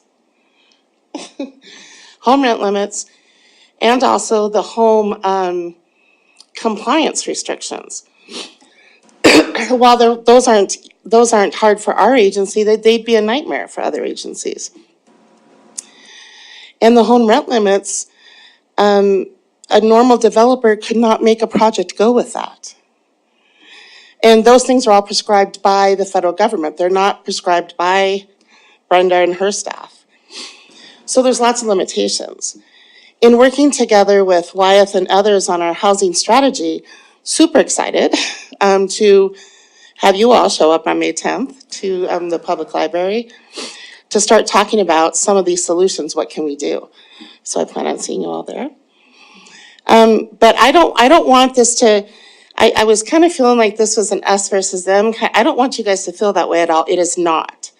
I served on the CD board for 8 years. And what they are dealing with now compared to what our group dealt with then, I mean, we had Kings Green subdivision, for goodness sakes, and paying for what, a $1.2 million, $1.6 million thing. And I don't want to go over my time, but we're good partners. We're good partners together. We work well together. Sometimes we just can't make a project work within the application and the funding constraints that are there. It doesn't mean we're wrong. It doesn't mean they're wrong. It just means it can't work. So when you talk about what could the city do, well, the city could hire a grant writer to do nothing but affordable housing grant writing. The number of things that are needed from the Federal Home Loan Bank, from the from the state program. Our last project that we did together, the Pheasant Home, required state home funds and city home funds. Well, you don't think that's a nightmare? And it's a compliance nightmare for us and for our residents. So we need to find ways to say yes and not no, we can't do it. And so, I don't know, what could you do with a full-time grant writer? I mean, it would be amazing when you talk about bringing in other funds, and those don't have to be federal funds. There's a lot of opportunity, but her 15% admin costs that have to pay for all her staff, there's no way. There's no way. You're looking at what, $165,000 all in for a staff person like that. That's not their salary, that's all them and their benefits. There's just no way. So you could do that. That's it. Thank you very much, Patty. Just two quick questions. One, at our next business meeting on April 24th, this plan will be before us for approval. Just to be absolutely clear, you support adoption of this plan, correct? I support any housing activities that the city can do to help my 7,000 person waiting list. It's over 7,000. Okay, so the answer is yes. So the answer is yes. Okay, and then second, what was the time of the May 10th meeting at the library? It's from 11 a.m. to 2 p.m. Very good, thank you very much. You're very welcome. Other questions? Looks like maybe Councilmember Bowen? Thanks. I heard you say, and I heard Brenda say, and I just want to make sure it's clear for the record, I don't believe that at any time council thought $1 million was going to do a project. That was never its intention. No. The desire was to leverage, Yes. either through the downtown housing group or one of your projects or a consortium of private and public partners coming together. There's no way $1 million does anything. That's right. But it should leverage. And I think, there was a hope that maybe some of the parkland and that the city could be a good partner. So my question to you is, if you had $1 million, would it help you execute a project that's currently in your pipeline? Absolutely. So what is stopping that from happening right now? So, like Brenda said, you can apply for an application, you can fill out an application, but you have to be at a certain point in your application or in your project in order to act on those funds. Mm-hmm.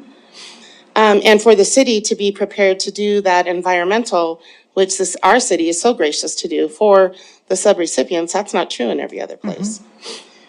So, the stars need to align, the gods need to speak the voodoo that they do, and, I don't know what else to say. Well, I need to align some stars. Okay. So what's it going to take to get from where we are today to where we need to be to expend some of those funds? Well, this is what would be great. It's happened before, but usually only with chodos, and I don't want to misspeak, Brenda, so correct me. The city could take some of those funding amounts and they could approve an award for multiple years. So let's just say the city had 3 or 4 years of home funding. I think the last time this happened was with Homeward, but I don't know. Because that's the only way you're going to make it work, is to be able to pay for all of those things. Now, let me say this. Leveraging, just going back to, I'm not sure everyone understands what it costs to do an actual project. For me to put together a project just to present to the park board, right? That's a $30,000 cost just working with consultants to do it, and that's not even final anything. For me to apply for a tax credit application, that's a $75,000 bill just to apply. So all of these funds that are going out, all that pre-development stuff, who's paying it? Well, we are out of our own money. I don't want to take out a loan. That's the other thing. I don't need more debt. As I'm layering, levels of assets that we can use for development, I don't need another loan, because that adds more compliance too. But for the project that you said your Vista submitted the wrong application, are you going to fix that application, or will the stars not align on that project? The stars may not align because we met with, Wyeth was very good. We met with the CD board chair and Dina at our office at our development committee meeting, which we're committed to doing that. We're working together. And in order for us to not lose an opportunity on purchasing the pods from the Bakken, I needed to buy them. I need the money there for the opportunities that come available. I can't say I need 200 pods and not be able to pay them. And so waiting 19 months sometimes, that's an exaggeration, but maybe, that's too long. And that's not their fault, and it's not our fault, it's just. Patty, I'm going to ask kind of the same question, but in a little different phrasing, I think. You would have a guaranteed rent source through Section 8, or your clients would. And if housing cost $100 a square foot to build, that Section 8 funding would be great. You'd be able to cover your costs, developers be able to make a little money. But because that Section 8 dollars are fixed, and housing actually might cost, just to use an example, $400 a square foot, developer says, can't do it. There's too big of a gap. What's the actual gap, if you know it, between what new construction could be covered using Section 8 dollars versus actual current cost of construction? Because then we know that roughly, say you have a $5 million project, you've got to come up with a gap that's 50% of that, if that's the gap, or 10% of 5 million, or 75% of 10 million. What's the actual gap between what Section 8 will cover for new construction and actual cost? So a couple of different things.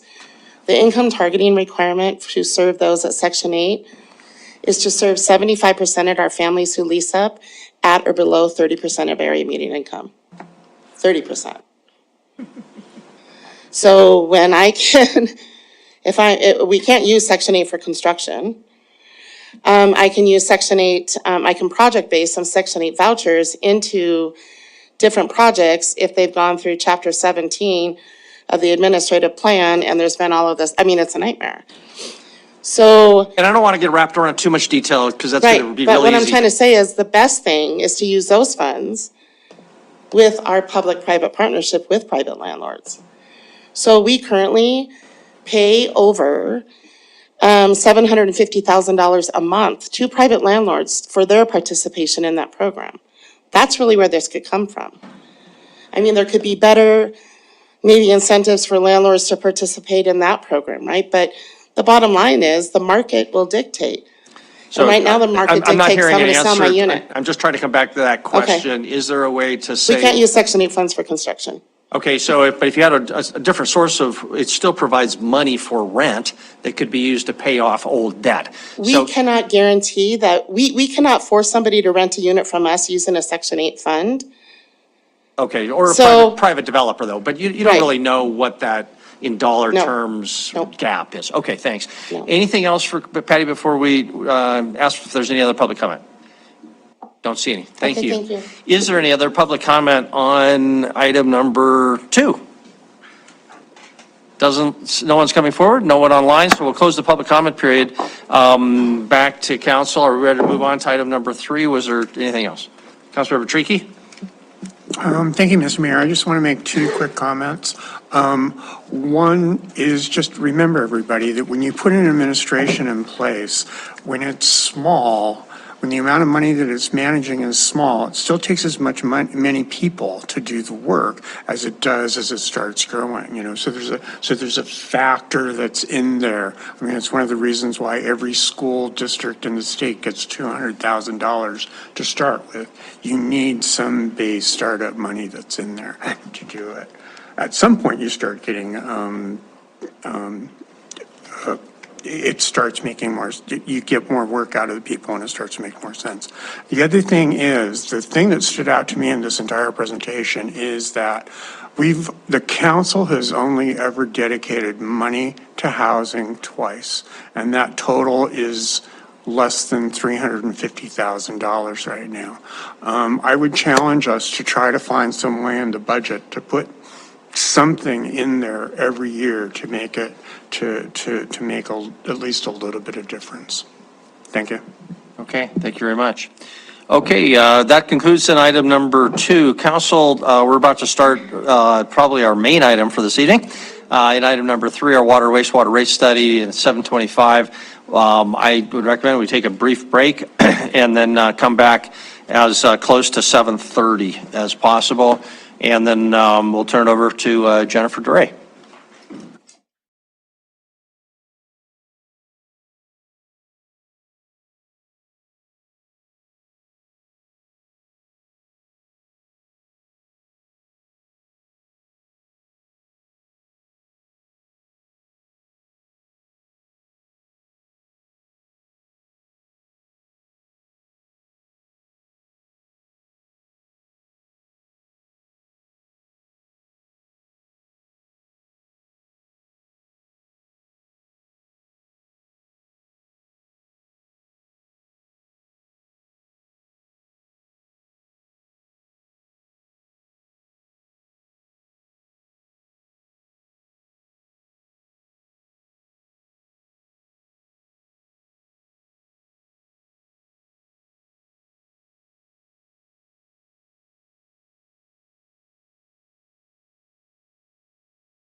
All right, back to, welcome Jennifer. Thank you for your patience. We're on item number 3, the water and wastewater rates study. And we've all read that and memorized it, and we understand every word that was in there. So you can dispense with your presentation. All right, perfect. Any Well, questions then? Or not. So take it away. All right, Mayor and Council, we just completed a 2-year rate study for water and wastewater, so we're going to present the results tonight and the recommendations. So we have a practice of basically updating our rates every 2 years, going out and doing a comprehensive rate study to ensure that we always have equitable and cost-based rates. We look at everything from our existing infrastructure to future needs and growth to determine what is needed. And then we make sure that our rates, like I said, are cost-based and equitable, because there is state statutes that are very strict when it comes to water and wastewater rates. If you recall, in solid waste, we do subsidize collections with the landfill. We can't subsidize different classes of users with the water and wastewater statutes. So this is a lot on the slide, and really what I wanted to do was make sure everybody understands why Heights Water District gets their rate increases when they do. So in the industry, there's 2 approaches that we're able to use. Cash approach and utility approach. 99.9% of governmentally owned utilities use the cash approach. 99.9% of investor-owned utilities use the utility approach. But then we have the interesting dynamics of also having wholesale customers and resale customers, and typically when you do have that, you do use the utility approach. The only difference between the 2 is in the capital-related portion. So in the cash approach, you look at debt service and your rate-funded capital and figure out your needs. In the utility approach, you look at depreciation and return on a rate base. So until an asset is in service, there's no depreciation, and there's nothing in the rate base to have any kind of return on. So when you look at the Heights Water District agreement, you're not going to see anywhere in there that says you cannot charge us until the asset is in service. What it says is you will use the AWWA M1 manual utility approach, and that's what we do here. So 3 things are really driving the rate increases: inflation, aging system, and infrastructure needs. I won't belabor the inflation numbers because everyone's seen it. We all know that inflation's been extremely high. It is coming down in the last year, but you can see that the inflationary numbers are still much higher than what we've seen in previous years. And you've heard a lot about inflation on our capital projects. Equipment costs are ridiculous right now. We've had to reject some bids. But I wanted to show you what we're seeing on some of our O&M too, because we are seeing price increases across the board there too. So some of our big ticket items are the electricity and natural gas.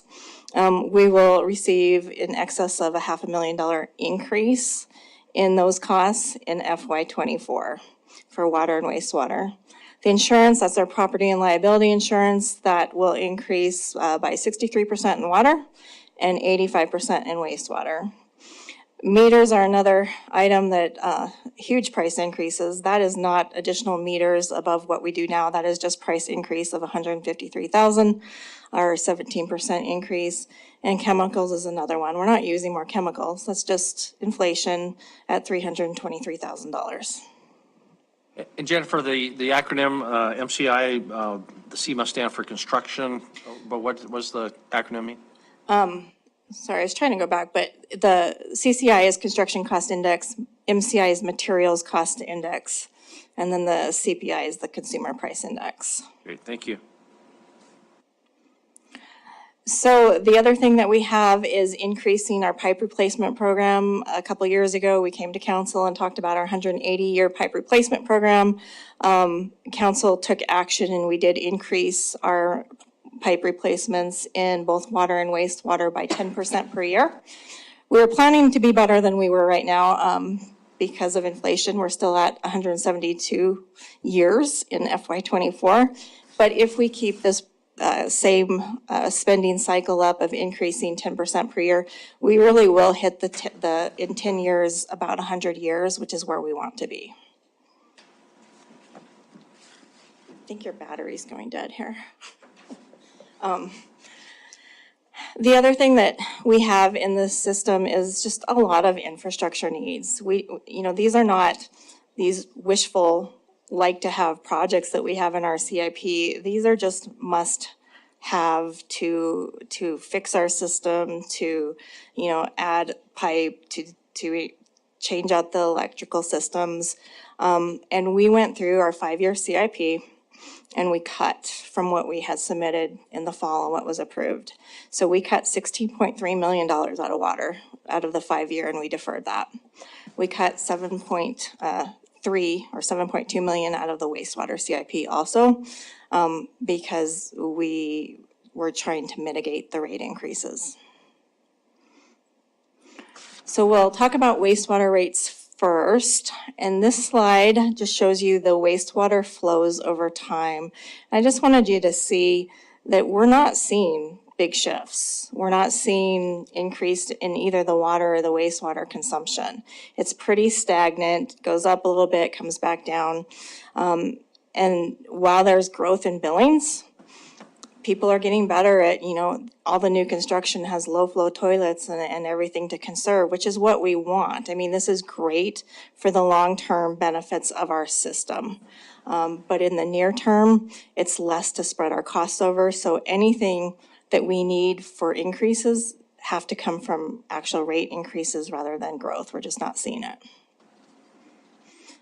So for the fixed monthly charge side of the bill, we're proposing an average of 3% rate increases in FY '24 and 3.8% in FY '25. So your average residential homeowner is going to have a 3/4 inch meter. And so right now they pay $7.05, and that will increase by a quarter in FY '24 and another 25 cents in FY '25. So then on the volumetric side, this is the amount you pay per 1,000 gallons. We are proposing a 2.6% increase in both years. So the amount paid in FY '24 is $5.21, and in FY '25 it's $5.35. So the bill impact is shown here. So the average winter use for a homeowner is 4,000 gallons a month. And we do winter average all residential users. So the average that a residential homeowner is gonna see is that top line. Right now, they pay $27.37. That would increase by 77 cents in FY '24 and another 81 cents in FY '25. Then we also have our 3 wholesale users, Lockwood, P66, and Exxon. Their rates are kind of all over the place. Really, it's based primarily on their strengths and the nutrient levels that they're sending to us. Exxon does a much better job of pre-treating their waste. Strengths are much lower, and that's why you see a decrease in their FY '24 projected revenues, and then slight increase again in FY '25. P66, the strengths are much, much higher than we saw before. So theirs are going up considerably, 327,000 in FY '24, and then just a small 3.9% increase in FY '25. And they can do something about that. They can pre-treat better than they are right now. So that's really on them to change that.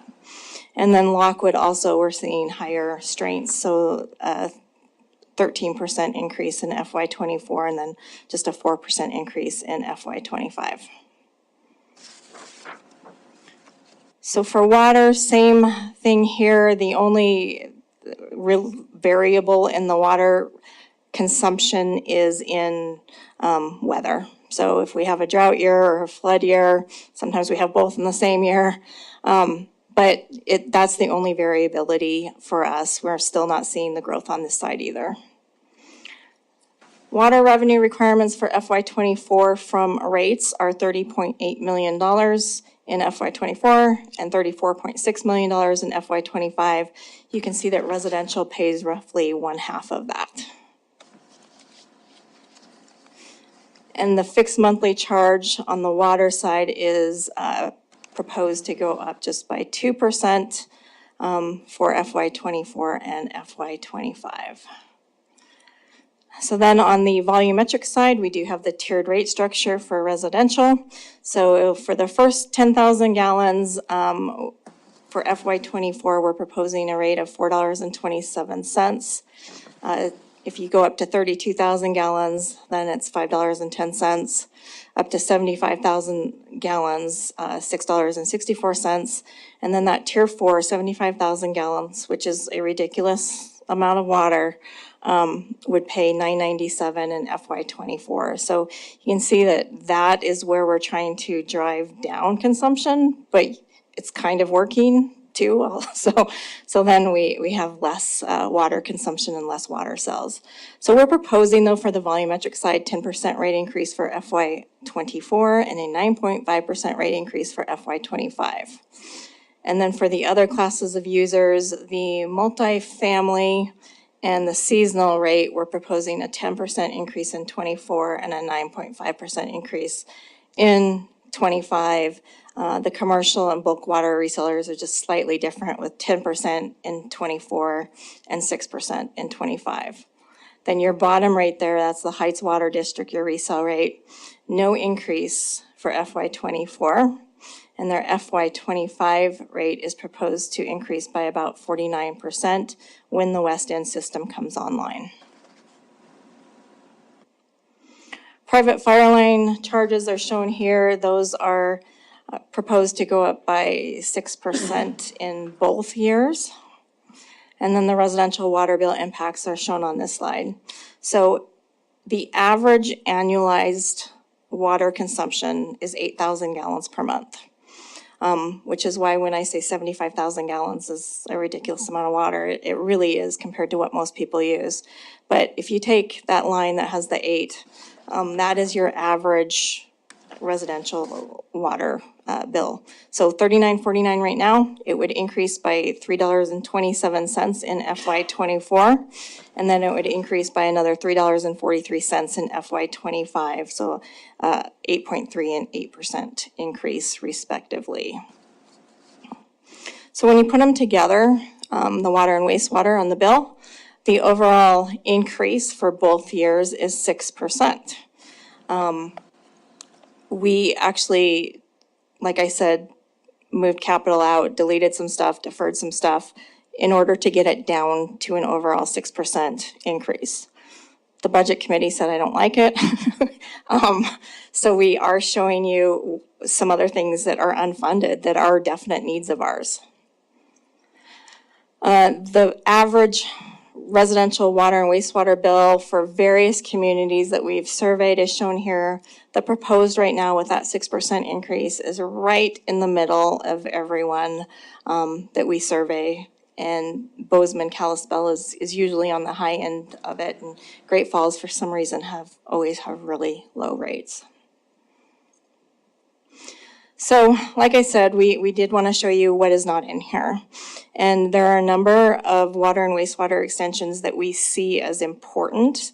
And this is really going to be a policy discussion, though. I mean, if you want these areas to develop in the city, which is probably important, then we need to fund these and put some money to it. And there's been a few lately that we have done where we had to cut things out of our budget in order to do. The one big one was, of course, Alkali, about $3.5 million for that extension. But we wanted those properties to come into the city. And then we've had, a little bit for the Coca-Cola property to extend that. And the other one was South Frontage that we've done. So we just want to try to get ahead of this and make sure you're aware of these. The first one here is the Dover Ranch area. That's in the Heights. We are closer to it, much closer to it than the Heights Water District. So we think that we should be the ones to extend the lines and serve that area. It is possible to get partly reimbursed back or mostly reimbursed back for the water part. Water, it will take about $1 million, and then wastewater is about $200,000, and we need that really soon if we're gonna do that.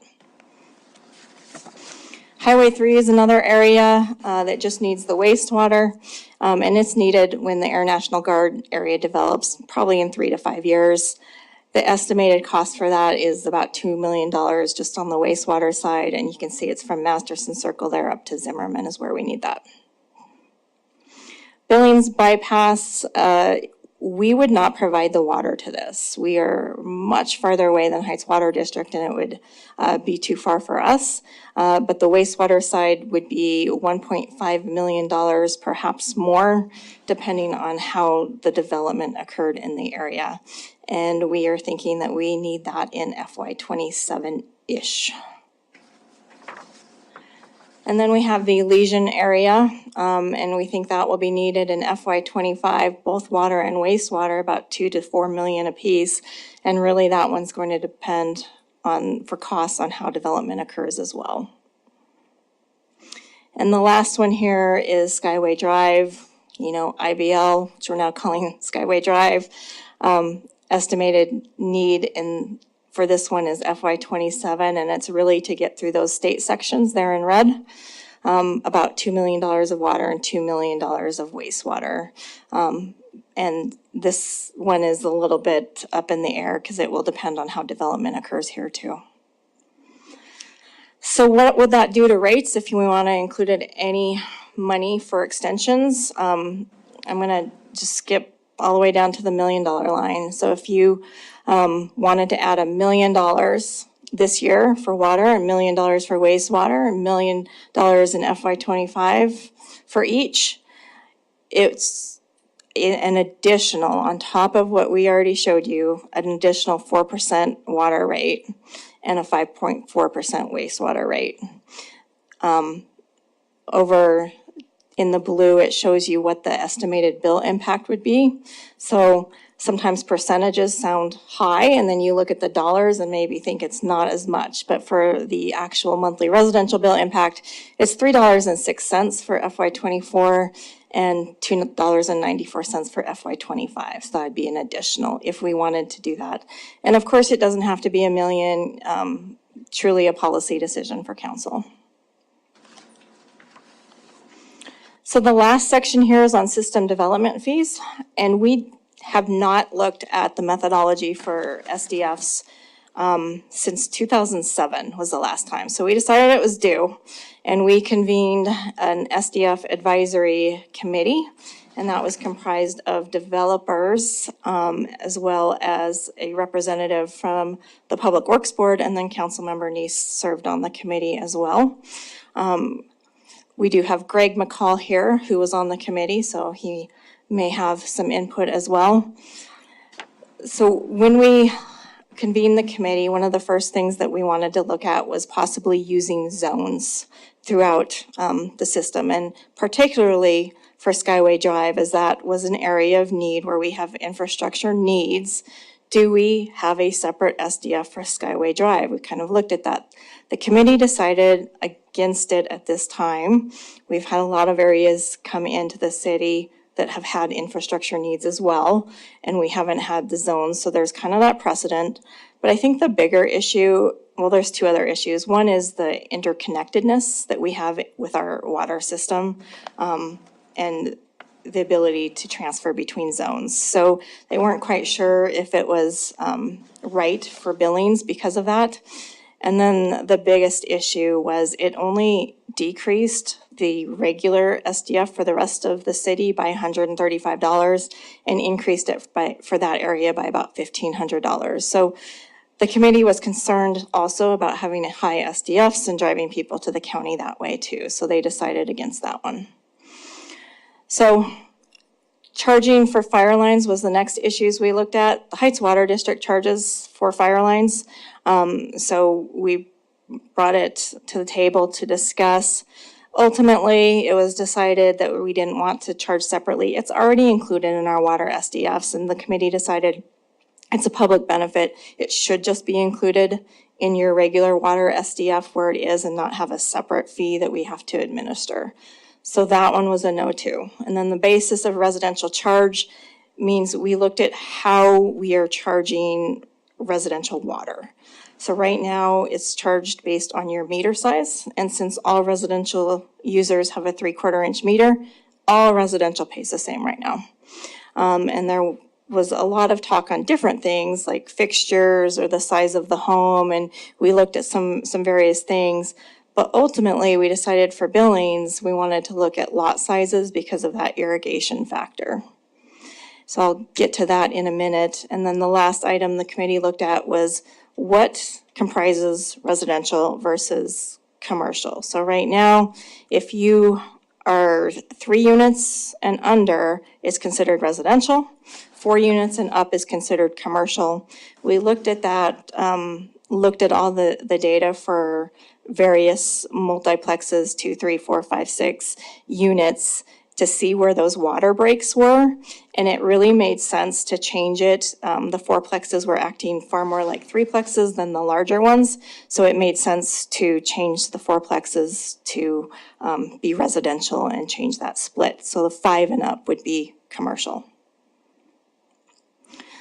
So this slide shows why we wanted to focus on that lot size.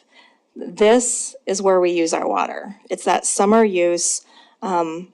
It's driving so many costs and so many needs in our system is the summer use. So we wanted to create that nexus in the SDF to where that use was and that impact to the fee. So that's what we tried to do with lot size.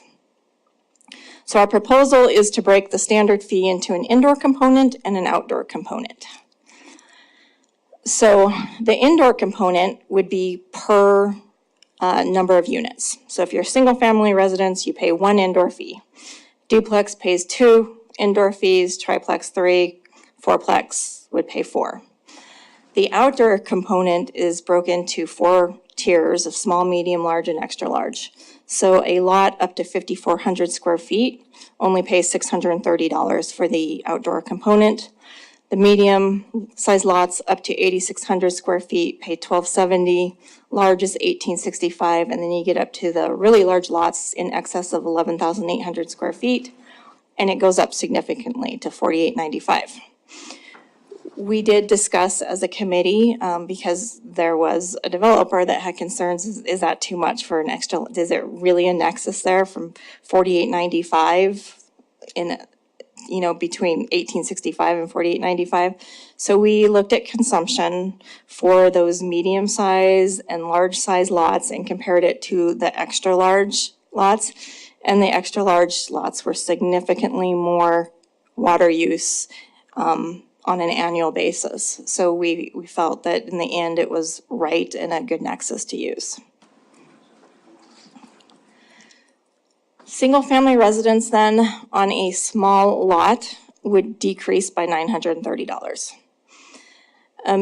Single-family residence on a medium lot would decrease by $290. On a large lot, it would increase slightly by $305, and then an extra large lot would increase by $33.35 from where it is right now.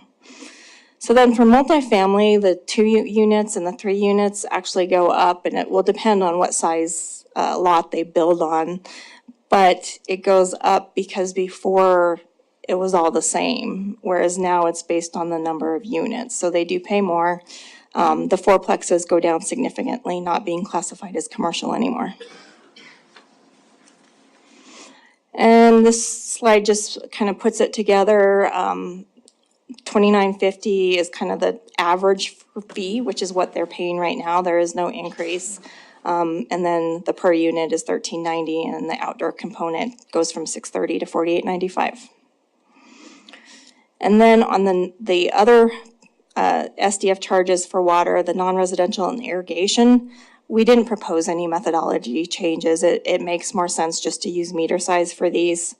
And there's no change for the non-residential and a very slight change for irrigation, just because our CIP that was attributable to growth went down for these. So just no increases in SDFs this time around. In fact, on the wastewater side, it actually goes down because our CIP is much lower than it was before. So a decrease for both the city SDF and the SDFs that we charge for Lockwood. So that was 41 slides really fast. I'm sure there's some questions. I will tell you what we're looking for some direction. What we do after this is we have different requirements for water and wastewater rates than we do for other rate increases, and that we have to mail a letter to every property owner in the city or every customer in the city and explain the rate increases. So we need to do that before we have the public hearing. We are planning on coming back May 22nd for that public hearing and hopefully adoption of the rates. Thank you, Jennifer. Excellent presentation on a very complicated topic. A lot of work has gone to this, obviously. So thank you. Thank you to Public Works staff and for the committee. Councilmember Owen. Thank you, Mayor. I just wanted to offer a quick comment. We did get to go over this in the Budget Committee last week. Had a really great discussion. I think Jennifer might have mischaracterized our comments just a little bit. We actually loved this work. I think the concern out of the Budget Committee pretty uniformly was the wastewater rates seemed a little low. That these capital projects that are being suggested here are significant. And as you heard in the presentation tonight, we're really just sort of treading water with the rates as proposed. And while that's a respectable and reasonable position to take, you know, the consequences of not getting ahead of the curve and encouraging these sort of peripheral developments to develop in a certain way are pretty significant for the city.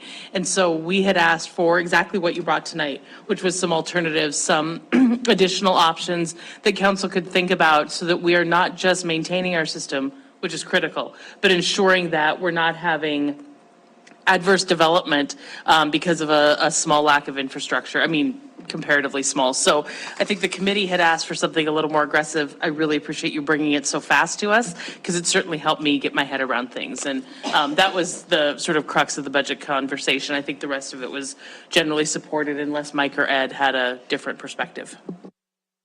Thank you. Other questions or comments? Councilmember Denise, Councilmember Troy? Thank you, Mayor. Just to stay on that topic for a minute. I guess the question I had would be if the council were to have a policy and say increase half or all the projects, I believe you said that as development happens, that would be recouped. So I would assume then when that money comes back in, the rates would not have to increase as much in the future. Can you kind of speak to that as far as how much impact we would see if we took a big hit now in the higher rate, but then what would we see future rate increases if, as these projects developed in that? Councilmember Neese, right, and we don't know for sure which or how much we will get reimbursed, but you are right, it would offset the future rate increases when we started getting that money back. We just need the money up front in these cases to do it. So it would be, yes, higher increases now. I wouldn't be able to say exactly what it would be in the future, but it would be offset at that point when we get that money back. Pay me now or pay me later? Councilmember Denise, did you have something else to follow up with Councilmember Troy? Just thank you. That answers that. And I did have another comment by Councilmember Joy and raised her hand, so I'll let her go first. Okay, Councilmember Troy? Thank you. Councilmember Neese is always so generous and yielding to me, and I appreciate that. I have a couple of questions. How do you collect the data for the resale? And one of the issues that was brought up by someone who owns a business of reselling water was that it is required that we have agreements with people who are, I don't know exactly what kind of agreements. Mr. Essman brought that point forward at some point, I think probably a year ago. So I wanted to ask about that, if there's ever been any follow-up with the agreement side of that, and how do you collect the data on that? So for the agreement side of things, we decided, and we need to update our rules and regs to reflect it, but the simpler way to go would be just to issue them permits rather than actually require full-scale agreements for those. And And so that's the direction we had gone with. As far as collecting the data, we do the same thing as we do for any class of user. We can segregate the user class out with consumption and look at their total consumption, their peaks and everything, and aggregate data that way. Thank you. Mayor, can I have a follow-up? Thank you. So, and this is on a completely different kind of subject. So for the system development fee for the outdoor component, you had broken down lot size as your way to assess that fee. So I wanted to ask, how did you decide on those lot sizes? And I think that's pretty standard, but the other part of it was, have you thought about what lot sizes we're actually having developed right now? That's the other component of it. Thank you. So what we did was we looked at all building permits for the last 3 years and what's coming in. So the 8,600 square feet was right in the middle. And then we just used a percentage from there. Thank you. Councilmember Beck, Councilmember Neese, Councilmember Shaw. Thank you, Mayor. Councilwoman Joy and I are on the same page on some of the questions, because I'd like to come back to resellers, but since you're on the slide, I would say, I think the committee did a really good job, and Greg may speak later, but, and you may want to name some of the other people on there, but it was great to have the developers in the room with us as they talked about how it would impact them. From the developers who do a lot of smaller to developers who do larger lots. And so I appreciated a lot of working between the developers and compromise in developing this program, because there is those two components of outdoors where larger lots use a lot of water and there's resources, and yet the smaller lots have more density, but so they're also are going to use more, but in a smaller area. So there's a good compromise between the two. So thank you for the committee and the consultant who brought this up, and the developers and those in committee to help develop this. And that wasn't a question, it was more of a thank you. Going back to the reseller rates, this has always been a concern of mine, because I think we have, and I don't know about this, but maybe you can answer this question as far as golf courses, if they use any of our city water, but we have these resellers who are taking our city water and then putting it out into the county. And when I look at the rates here at 447 or 406 for fiscal year 23, they're actually less than a tier 2 customer. And I think when we look at these rates, we need to look at maybe, instead of, maybe tie them to one of our other tiers. And so that they're not underpaying. I mean, we got residents who are paying more than the resellers are paying, and they're living in the county, or where maybe they're reselling, maybe they're filling the pool in the city. So I think the methodology, I don't know if there's anything, if you can speak to that on these resellers, if we can change that to where it would actually tie to one of the tiers instead of having to how it is tied now. So I would love to charge them more, because you're right, they're selling to people in the county. But before, they were considered a commercial user, and they are a commercial user. We can't reclassify them as residential because they are a business, even though they're selling to a lot of residential customers. So the only thing that we could do to break them out is completely break them out into their own separate class. And so all the costs that we can attribute to bulk water resellers based on their flows and their peaks are in those costs, and that's the max rate for them. Okay, thank you. And then do you know if any golf courses are using city water? Councilmember Neese, I don't think any are using it for their main use. More, I think some are for the clubhouse, but not for irrigation. I don't know for sure. I'll check on that. Okay, thank you. Thank you. Councilmember Shaw.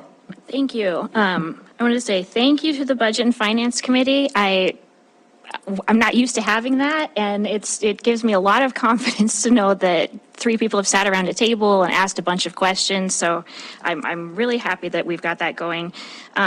I really like the lot size component because I think it's going to kind of work toward this promoting density idea, which is what we talk about a lot. I have zero problems with the base proposal that you presented. Makes total sense to me. The methodology, I get it. I share the concerns that maybe it's not enough, but the tension that I have is, I heard you say, we can recoup some of that money that we might use to extend services to the outskirts of the city, but is there some reason why we can't recoup all of it? What I get uncomfortable with is I don't like the idea of the rest of Billings permanently subsidizing expansion. But I'm 100% on board with, yes, we're going to do it up front so we can get these developments to happen in the right way, and then it's going to take 10 years, 15, whatever it is to get paid back. But I feel like a little bit like that's maybe not what I'm hearing, that it's not possible to get entirely paid back. Can you explain that to me a little bit? I am sure Chris wants to comment here. As in, So, After you. so on areas where we said can possibly get recoupment, yes, it depends on how it develops though, over time and at what rate they pay in. So it just depends on the timing of those. There are some where we just need to extend a short distance and then they'll extend the rest. So the rest of it they pay for, but maybe not that short portion. It's just getting it to their property and then they extend the rest. Mayor, could I augment that? And please, Jennifer, correct me if I'm thinking wrong. So to Councilmember Neese's comment, the roughly $3 and so $6, let's just, for the two, generated $2 million for water, $2 million for sewer. We got way more than $4 million of projects, and we're not going to build all these projects in 1 year. So I think my recommendation based on our committee conversation and what I've been thinking for years is, I hope you seriously consider adding that $306 and $294 so that we've got $4 million a year, $2 for water, $2 for wastewater, to invest in this way. And we've got at least 5+ years if we did a project a year. So I think to be thinking in our minds, well, we're gonna be able to adjust rates down at some point from this, I don't think that, I wouldn't be thinking that's gonna happen. I do strongly support the notion of coming up with a system where we do get reimbursed over time, whether it's a component from the developers and ultimately the ratepayers that are in zones, for a lack of a better term. And so maybe there's a point at which it would keep replenishing itself like a revolving fund, because I'm also presuming this list of projects, a group is going to be sitting here in 7 years or 17 years, and there's going to be another 5, 6, 8 projects of borderline city edge projects that the city would be wise to either incentivize unless land use patterns change dramatically. So that'd be one. I'd encourage us to please add that 2 and 2 for those reasons. And then secondly, get into those policy conversations with the county, between the city and the county, about what, if the city is willing to put money like this into utility extensions, what is the partnership with Yellowstone County relative to land use approvals? The only way we absolutely guarantee it is if we have a pipe in the ground. That's not completely realistic that we're going to have a pipe in the ground everywhere we would like one, but in a perfect world, not even a perfect world, some kind of interlocal agreement with Yellowstone County that recognizes, right, we made decisions for Lockwood Ted, we made a commitment back then, we were going to work on some of these edge areas together. This is kind of where the rubber meets the road, and us putting financial resources, not just saying, please make property owners or developers come up with it all on their own. We would have real money on the table to incentivize doing it right the first time. So, thank you. Okay, thank you. I have just one follow-up. So how do we make sure that we have that back end piece in place? Because I feel like I don't disagree with anything anyone's saying. I want to see it develop right, but I'm thinking of, people saying, well, I bought in a neighborhood that's been established for 100 years, so why am I being charged an additional $6 a month to build this out? I can make the case if it's, okay, here's the story, it's gonna come, it's gonna come back to the city, we are trying to build a community, but that's the issue that I feel like I'm not hearing the answers, that this is what we're missing to make sure that that's gonna happen. So we do have policies right now where developers do pay for the extensions in front of their areas. What this would take on the back end to maybe change it just a little bit to ensure that we're getting it for all of the extensions would be really to change it in our water rules and regs. That's where it needs to happen. And we're in that process right now of making sure that we just have something in there where everybody knew. And that's always the thing with anybody who's developing. They just want to know what they're going to be paying. They don't want to be surprised, so we just need to be able to spell that out. Thank you. Councilor Puritan, Councilor Joy? Thank you. So Jennifer, as I'm looking at these charts, I'm really confused. Because I've got the water fixed monthly charges with your increases, percentage increases. Then you look at the water volumetric rates, those increases, which are about 10%. And then you get to the residential water bill impacts with those percentages. So I'm confused. Are these three different things or options, or how do these come together? No, we're trying not to bring you options this year, and then I don't blame you, I wouldn't either. So for both water and wastewater, you have your fixed part of your bill and you have your volumetric part. So this slide just puts the other two together. So that line that has 8,000 gallons per month, part of that is your fixed charge in there and part of it is your volumetric charge for 8,000 gallons. And this slide just puts the whole water bill together. Okay. So follow up, Ms. Brown.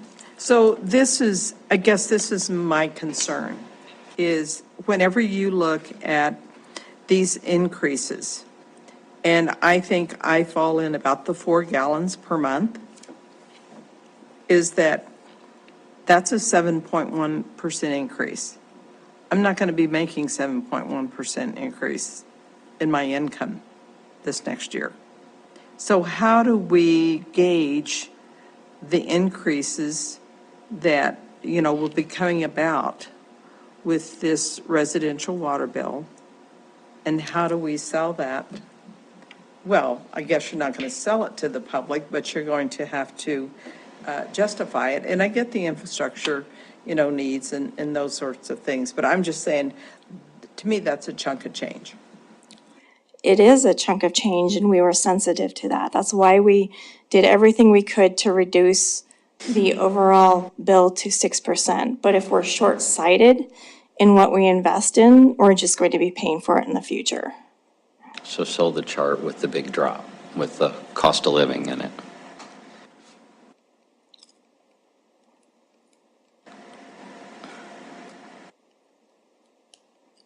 So we've waited, right? And from a budgetary standpoint, you're seeing some real inflationary impacts in the proposed budget that you're going to see over the next few months.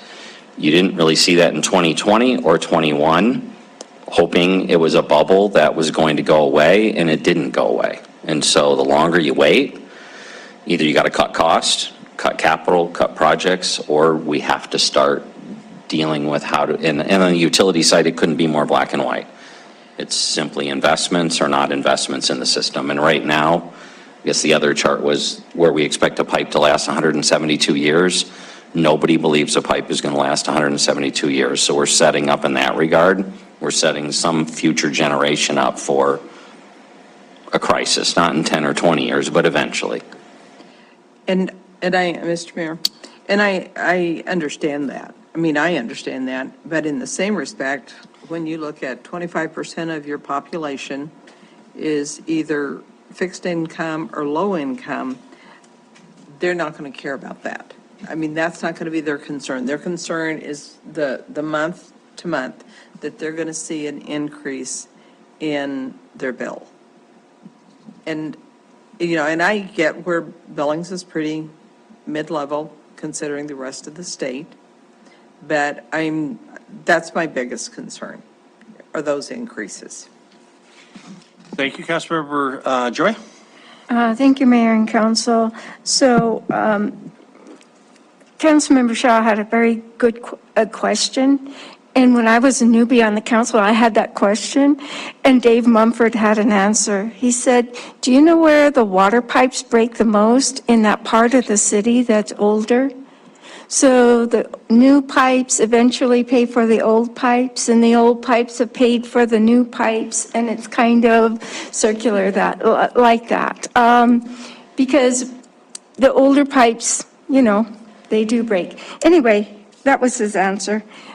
You're kind of looking at me like, who cares? But anyway, that's an old timer story. Sorry. Who would get property? If I could just add to that though, who would have property damage?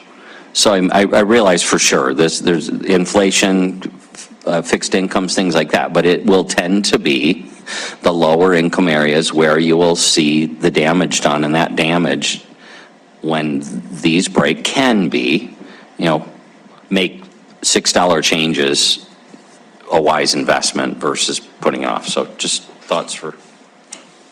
Okay, Councilmember, I'm sorry. I'm sorry, but my question, sorry for the old timer story. I won't do that anymore. So my question is, where do we incentivize zero-scaping or incentivize, because we can see that graphic of the water that's used in the summertime. So where do we start to impact that? Thank you. Councilmember Joy, I think what we are doing right now is incentivizing it in the tier structure. So anybody who is zero-scaping, having any less grassy area to water, is going to be paying significantly less. We have a lot of very lush, large lawns in Billings. They just want their lawns green, and it does not seem to decentivize them to pay $10 per 1,000 gallons. But we have looked into different programs, but right now we're just trying to incentivize it in the rates.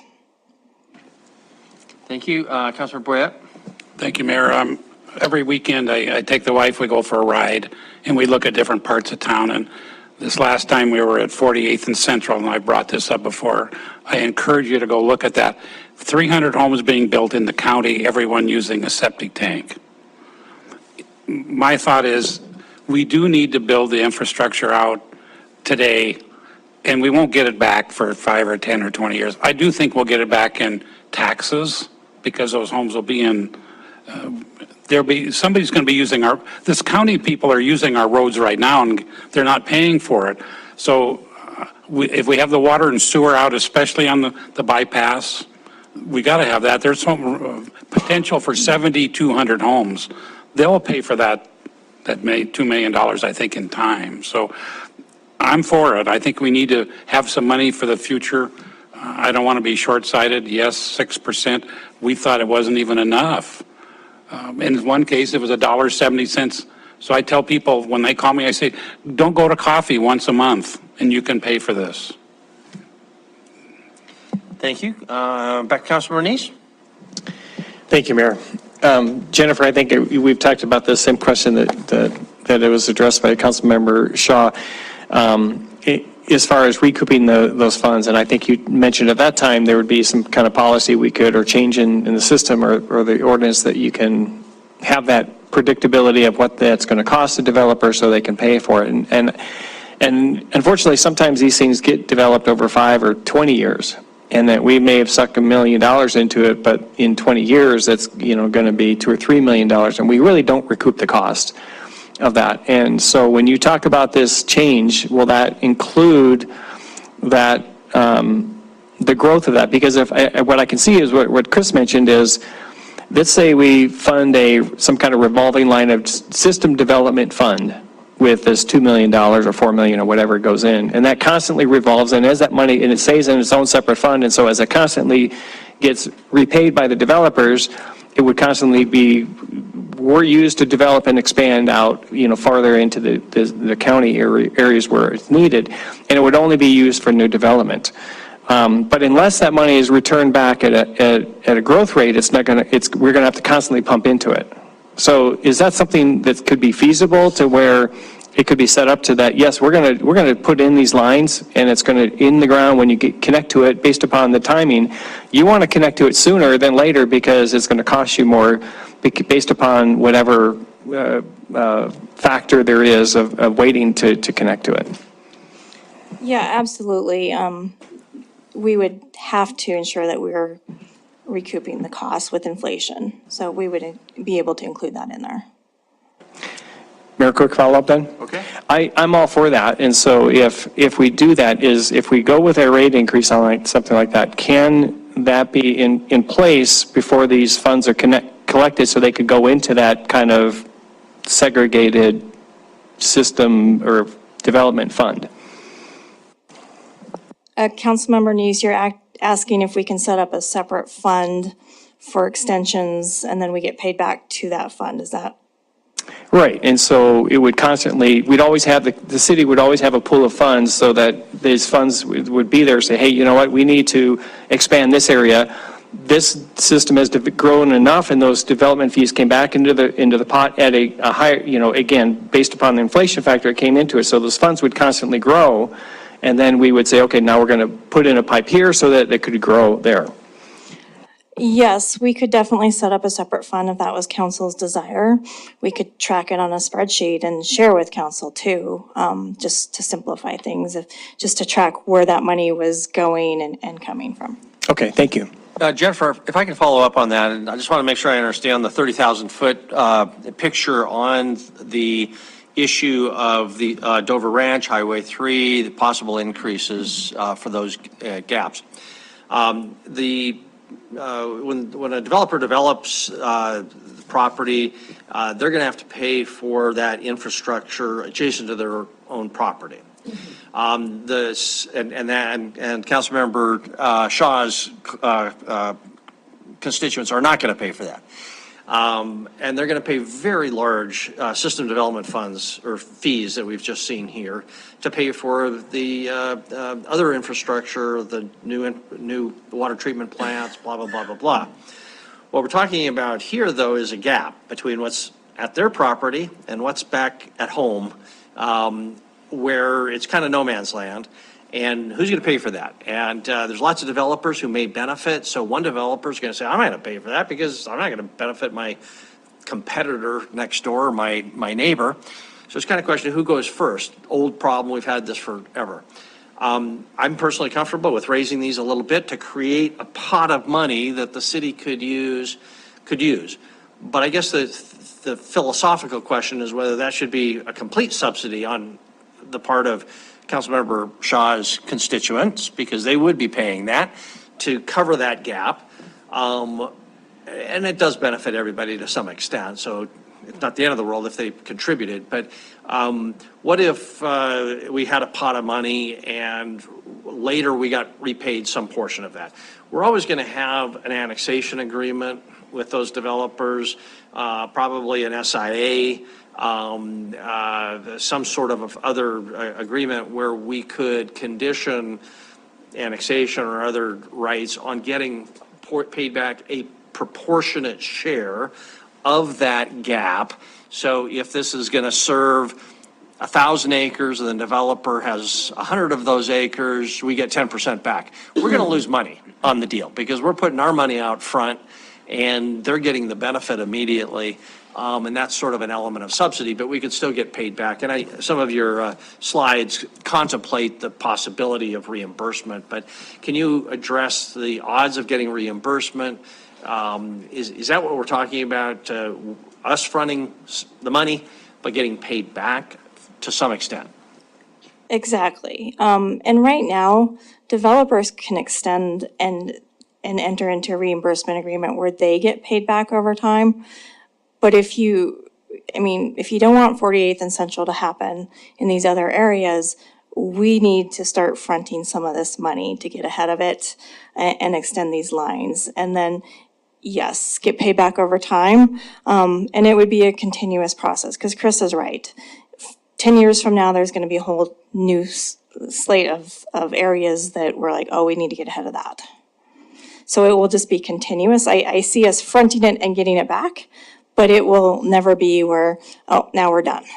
Okay. All right, so in theory, it's sort of a cash flow issue, not a complete subsidy issue, but to be realistic, there's an element of subsidy here, obviously. So, Councilmember Ripsis? Thank you, Mayor. Jennifer, I like this approach of having essentially a revolving loan fund for these kinds of extensions. What I would question is some of the areas that we haven't included in your slides that are actually much closer. So the mayor is fond of talking about the area in the county south of the sugar beet factory. Do we need extensions there, or is that something that's just ready to go as soon as could extensions actually help develop affordable housing in that area, to tie back to our earlier conversation with CDBG? And then if we're looking at, I mean, Mike brought up 48th and Central. I mean, should we be extending west on Central just to get ahead of this so that new developments don't continue to sprout up there where we know they're an issue? So, you know, I'm not saying anything about the validity of the other projects you said, but certainly that can't be a closed list of what we might think of are the highest priorities right now. Right, and we do have some small dollar extensions in our CIP. One is for Central. I don't remember what portion. I know Debbie thinks she's getting away with sitting in the back, but she's looked at this way more closely than I have for where we have the water and sewer lines and where we need to extend, so, sorry.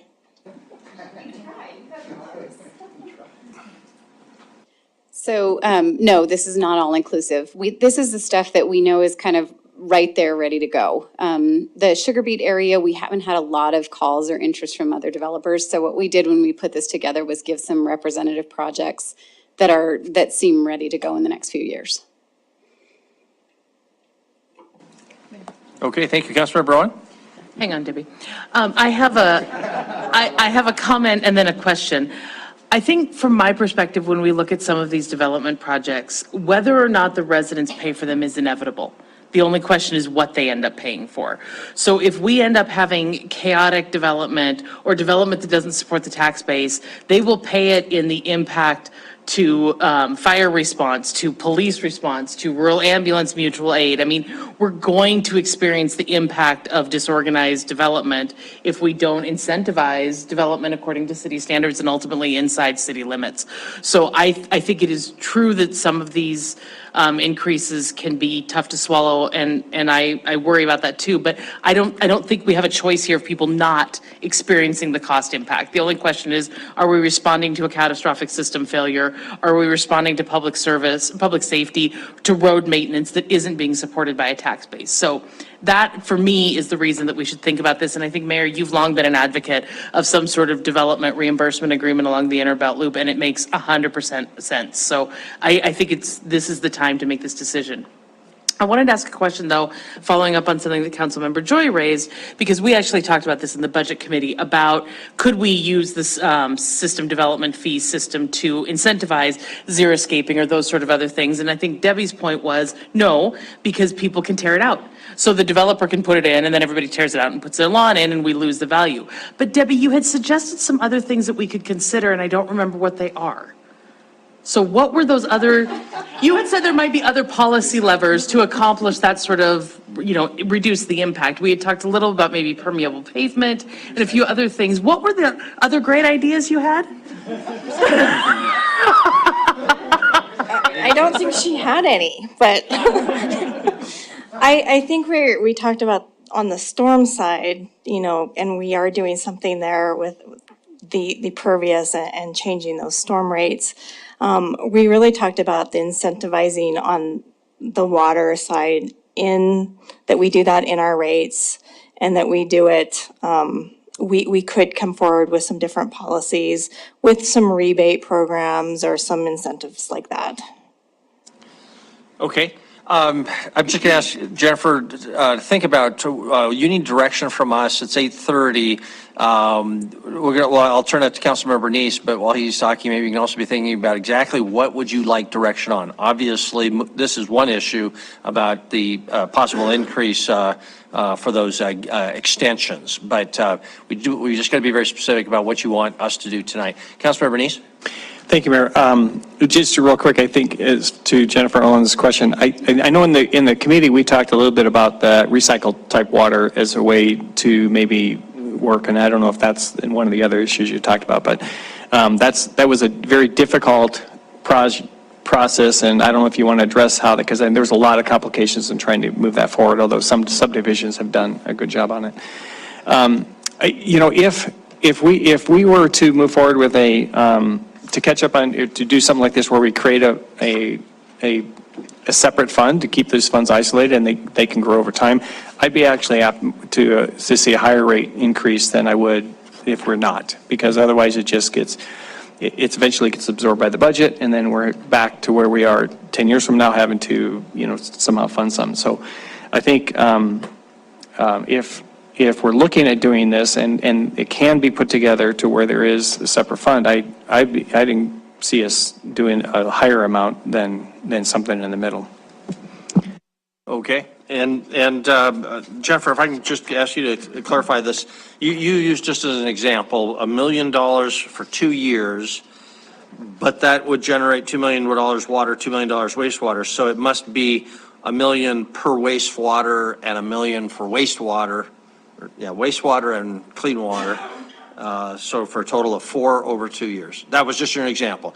Do you have a recommendation of what is based on what is needed, what could be spent, other factors besides just the impact on the ratepayer? Well, if I wasn't looking at the ratepayer, it's different. It's hard not to look at that ratepayer. It's really hard not to. I picked $1 million because I think if we can start with $1 million per year, we can at least get Dover and we can start building that up. So that would be what I propose. Chris might say differently. Yeah, I said twice that. For each service, so it's $2 million in total. Yeah. Okay. Yeah, I said twice that, and the reason is we're seeing growth patterns, we're seeing growth rates that are quite a bit quicker than what we saw before the pandemic. I think most all of you believe there's going to be another 50,000 people who move into Billings, Montana. The question is, where are they going to move? And at what point are we going to pay the cost? So I just don't think $1 million in each of these utilities gets us far enough. I think $2 million at a total of $6, the 306 and the 294.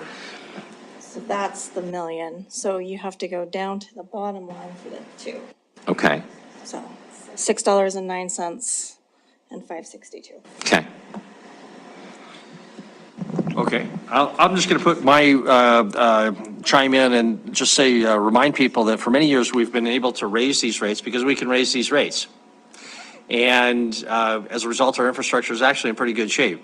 Parks, on the other hand, that's not the case. We've never been able to do that. So I just remind us that we should be thinking of this also for the impact on our taxpayers as we think about what we're going to ask for them for parks as well. So just a reminder, those are out there too. Let's open it for public comment. We do need to make sure we do that because that's on our agenda. And then we'll come back and try to figure out what it is we actually want to do. Greg. Honorable Mayor and Council, thanks for letting me stick around this evening to hang out with you all.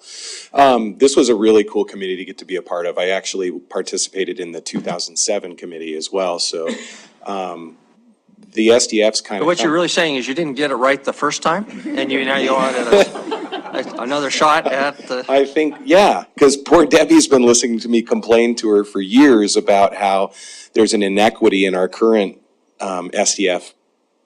So when we're talking about extending those services, good example of this one, we could look at things like when we extended services way out west and towards Ironwood and Copper Ridge in that area. Could look at when Elysian School needed to build a new school because some developers down there were populating that area and there were more and more kids involved, we were looking at building that new school with a big new cistern and a great big new septic system, because water was about a half mile down the road. And it wasn't currently in the CIP at that point. And we had to come up with some real creative ways to find a way to get water and sewer to a brand new school or expansion. One of the things that helped fund that, as we talk about, how do you fund some of those things? Well, system development fees come into play. In 2007, we changed the way we measured system development fees, and it happened, there was a little bit more adjustment later. I think Debbie could tell you the exact year probably even, but where we went away from some of these fees that we spread across the square footage of the land, like Mayor Cole was talking about, and we rolled them all up into the SDF. So for example, to repay for that expansion down Elysian Road, we had to build a bunch of houses, and as we built those houses, we paid those system development fees. Josephine Crossing paid over $3 million in SDFs. Currently, to date, Annafeld's paid over $2 million in SDFs.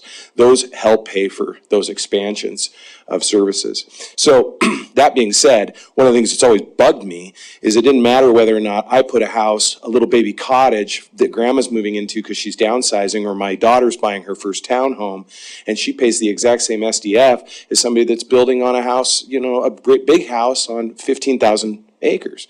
And we had two other developers on this committee with us too, and they said, yeah, you're right. Because they're not watering as much, they're not using as much of the system. These shouldn't be a one size fits all. We've done it in our usage, we've done it in the volumetric and said, hey, if you use more than this, you gotta pay for it. When we talked about zoning and we came before you, the Home Builders Association pushed back hard and said, don't limit us in our ability to build on bigger lots. We should have the right to choose. If it costs more, charge us appropriately. We'll be fine with that. Well, in this case, we've looked at those building permits. We've seen how many houses are being built on this size of lots and these size of lots. And we've said, hey, this is fair now. And just like we did with the volumetric approach, we've said the outdoor use is really the driver. That's the one where we're really seeing some of those cost changes. And so if we can now incentivize higher density housing. And if we start doing that, we can start to repay these things faster. We can actually get, hey, you know what? One of the developers building big lots, and he said, you know what I think we're going to have to start doing?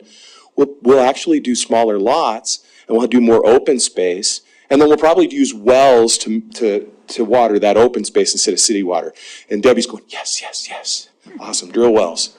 So that's a little feedback from the committee. We were really excited about everybody coming together and coming up with some really cool ideas to spread these costs out. So, Hey, Greg, do you have any input on the issue of pipe extension fee increases? well, I think Jennifer and Debbie both talked a little bit about that, or maybe not. But if we really have to get back into the rules and regs. Again, like I think somebody else commented earlier, as a developer, I just need to know what we're paying for so we can budget accordingly. But if we're going to start changing that where, okay, if we're going to do this little bit of extension and now we're sitting before you guys and you're saying, well, we'll approve that conditionally, but in your SIA, you're going to have to pay back this chunk of pipe right here. Well, right now, we built that all into the SDF fees. Those SDF fees are paying back that chunk. You're deciding whether or not you want to extend it to us. Now, we pay for everything else inside. Well, we've talked about that a whole bunch. Maybe we do need to go back to the 7 and 7 fee that used to exist previous to when the SDFs jumped up a bunch. You know, our SDFs were substantially lower, and then we bumped them up in 2010 or something like that. I can't exactly remember the date. Because we still had some of the lower ones in Josephine when we started, and then because we still had some of that 7 and 7 going on. But if we go back to that, we have to relook at the whole thing again. But right now, I think this is where we're at today is a good solution. But we probably do need to look at that, Mayor Cole. Okay, great, thank you. Okay, I'm sorry, you have a question for Greg or just more? I had a question based on something that he raised. I don't know if he's the right person to answer it. Let's just formally close our public comment period. If there is no other public comment, and I don't see anybody coming forward, so public comments closed. Councilor Rowan. So maybe I misunderstood. So anybody, Debbie, Jennifer, Greg, you can correct me, but it sounded like you said that the system development fees should be used to pay a portion of these sort of gaps. that where we have a gap between where our system is and where the development is happening, that system development fees could actually be for that. And so my question, Jennifer, before you get excited, is if we came in as council and did something like the 153, 147, so that sort of lower raise, could you do that into a fund, as has been suggested here by some of the council members, and then take a portion of the new system development fees and also put that into the fund, so that that then became the revolving basis for extending those gaps?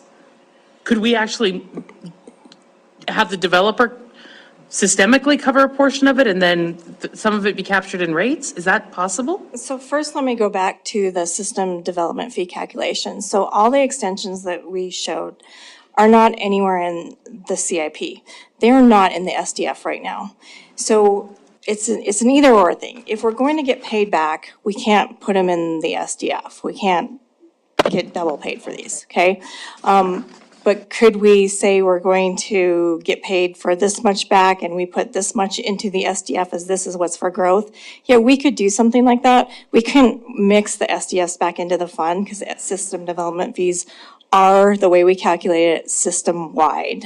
So for the entire city, so we wouldn't segregate it into just extensions. But setting that accounting issue aside, we could take a portion of the new system development fees and a portion of a rate increase and somehow collectively use those to cover some of these gaps for new projects. If we had enough growth to pay for the system development fees. Okay, what do you want to do? Councilmember Ripsis. Thank you. Just a question on the variable outdoor rate based on the size of your lot. Was that linear? Was that based on like the actual dollar or square footage size of your lot and a per square foot rate? Or what I'm concerned about is on very small lots, your structure will probably take up a much higher percentage of the lot than on a very large lot. So it shouldn't necessarily be just kind of a straight linear type relationship there. So it is based on the entire lot size, and we were actually just looking at it with Ironwood today. You got bigger lots and bigger houses, so it kind of goes up. But it was really based on, first, looking at lot size and where the median was, and then based on what we were seeing for water usage for different size properties. So that's where the data came from for these rates. So is every extra large lot going to be exactly 4895, or will it depend on the actual square footage of that lot? Every extra large, in excess of 11,800 square feet is paying the 4895. All right, thank you. So people with the smaller 11801 are basically subsidizing people with my lot. So it's fine. Not really, because I've already paid, this is new construction, so. Okay, just let me quickly summarize, council. Let's again focus on what we need to do, and we definitely know we need to come back to this issue of extensions, and that's going to require some good discussion. I'm not hearing from what others have said any concern about any other part of the proposal here, but I don't want to put words in your mouth. But let's focus there. Is there anything that anybody wants to change or recommend to staff that they rethink other than this issue of extension? Okay, think about that. If you change your mind, let us know. But Debbie and Jennifer, you heard that. So now how about this issue of extension? Where do you want to go with that? Councilmember Shaw. Thank you. I'd like to think about this a little bit more. From this, I feel like this was very helpful. But I don't really want to give direction tonight. Other than I agree exactly with what you said, but I would like to percolate on this a little bit more. Okay, Councilmember Rowan? I think, and maybe I'm mischaracterizing, people could say there seems to be interest in isolating into some sort of fund. So I don't know if we need to understand technically more about that, or if that's just something that can be done internally to Public Works. But that does seem to be something close to a consensus from the council members. Agreed. I will also just say that I would personally caution not going too big at this stage, because we don't know quite what the ramifications would be. We've heard the developer and staff say that this would require adjustment of our regulations on the reimbursement issue. So depending on how much money comes in, that could depend on how much money we want to put in the pot, I guess. So, and because of the parks issue, we do almost certainly need to go out to the voters, and I just hate to pile on the voters any more than absolutely necessary. Councilmember Neese. Thank you, Mayor. I suppose if there's going to be any direction, it would be to really, I think because I think there is interest to direct staff to get us some more information on this idea of having this pot of money that would grow and replenish itself, and what regs it's going to take to change, and how soon that can happen. Because I think that I think we can always, between now and budget time, when the rates come in, we can always revisit this and add it, but I think we need to have more information to make sure it's going to work. Legal signs off on it. And then, but I'm very interested in it, and so I wouldn't want this to die just with this. I'd like to see it come back with some better clarification how it could actually work. Okay. Council, is it fair if I suggested that the direction staff should be that because the council is generally supportive of the concept, that staff sharpen its pencils, think more specifically about what kind of recommendation staff would make, the details of what kind of reimbursement mechanism might be worked into our regulations, maybe how much staff thinks is needed in the first year or two of the project based on whatever projects are most in need. But basically kick it back to staff to come back to us with a more detailed proposal. It doesn't have to be exact, but the general consensus of the council is that we'd like to move in this direction in some way, shape, or form sooner rather than later. Is that a fair summary? Councilmember Owen? I think based on what I've heard there, I have not heard a whole lot of people saying, let's do 4 or 3 million. And I've not heard anybody say nothing more than 400,000. It seems like the discussion is somewhere between $1 million to $2 million. So I don't think they should have to generate perpetual scenarios. It seems like that's where the conversation generally is. That's the only thing I would add. Good. Something in the rough middle of this matrix. Councilmember Tricky. I agree with you that is probably the consensus of the council right now. I just wanted to toss out there that every penny that we take and put in new ground development encourages and incentivizes people not to build in the existing parts of the city. So to me, one project a year would be very aggressive. So I just wanted to toss that out there. Thank you, Councilmember Tricky. A very important point. I just want to tell people from the voice of experience, when we did the West End plan, the big issue there was we had a de facto growth boundary. We said we're not going to send utilities beyond Shiloh. And development was happening anyway west of Shiloh. And so we agreed to go beyond Shiloh. And we then got a lot of criticism for promoting leapfrog development. And my response was always a dense, well-built Arnold Schwarzenegger type frog is a lot better than a flabby 1 acre lot frog, because it's going to happen anyway. But it's a perfectly legitimate question. The other part that we haven't talked about here is how to incentivize true infill. There's not a lot of land left to infill, but there are still some properties that are more central than this list. And what we don't have is any real subsidy for those kind of developments.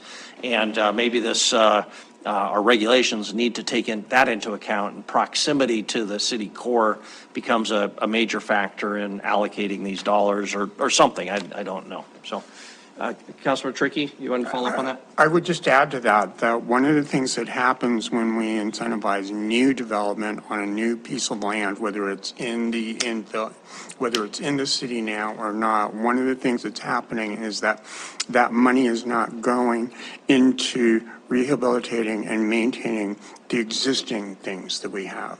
Now, one thing to keep in mind in this whole housing crunch that we have that's going on here, one of the things that's driving it is that the number of people per home, per household is decreasing.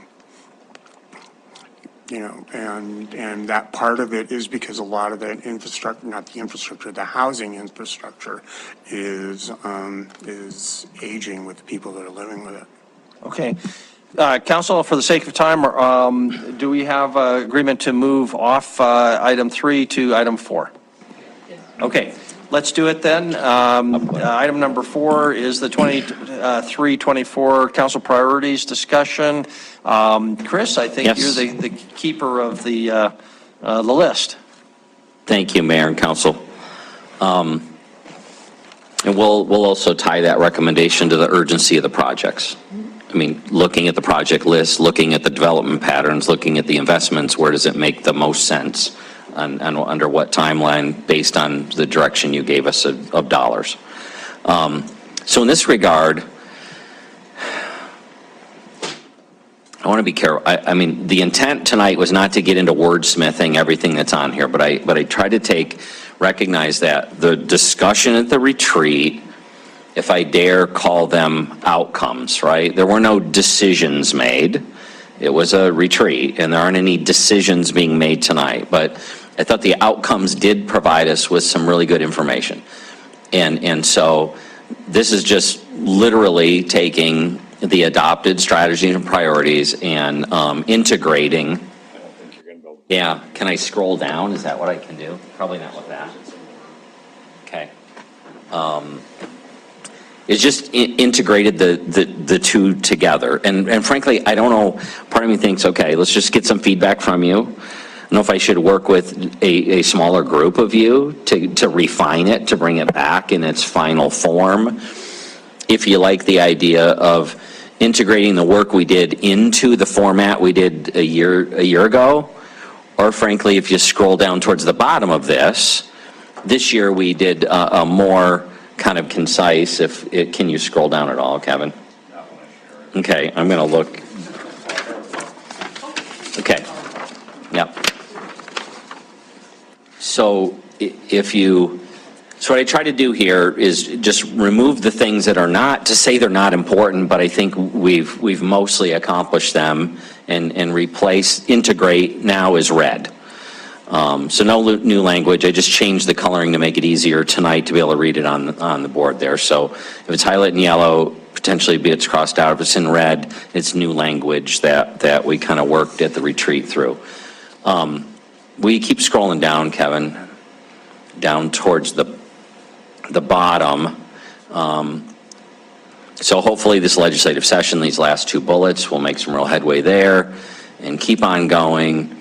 Do you like this type of integration, or keep scrolling to where it's segregated? So if you keep going to the bottom of last year's, then you'll see retreat up right after this. There now we have the outcomes where we very specifically identified the 5 areas, and then we did the what, when, where, and why. Or that's just informative information to help inform what we put above.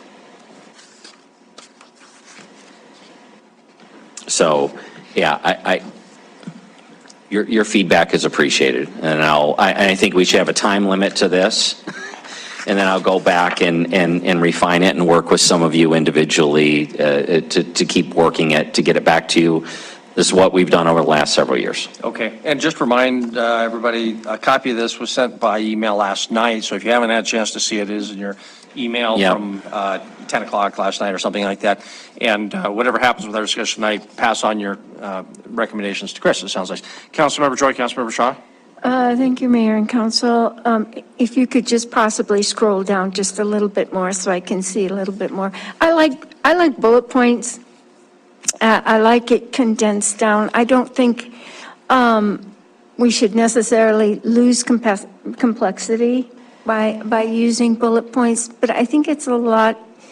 I like it, so when it's finished, I can mark it off. I think we've we did a lot of good work, and I think probably, I can't speak for, I felt like I heard a lot, I participated, so it really is a reflection of the things that we talked about.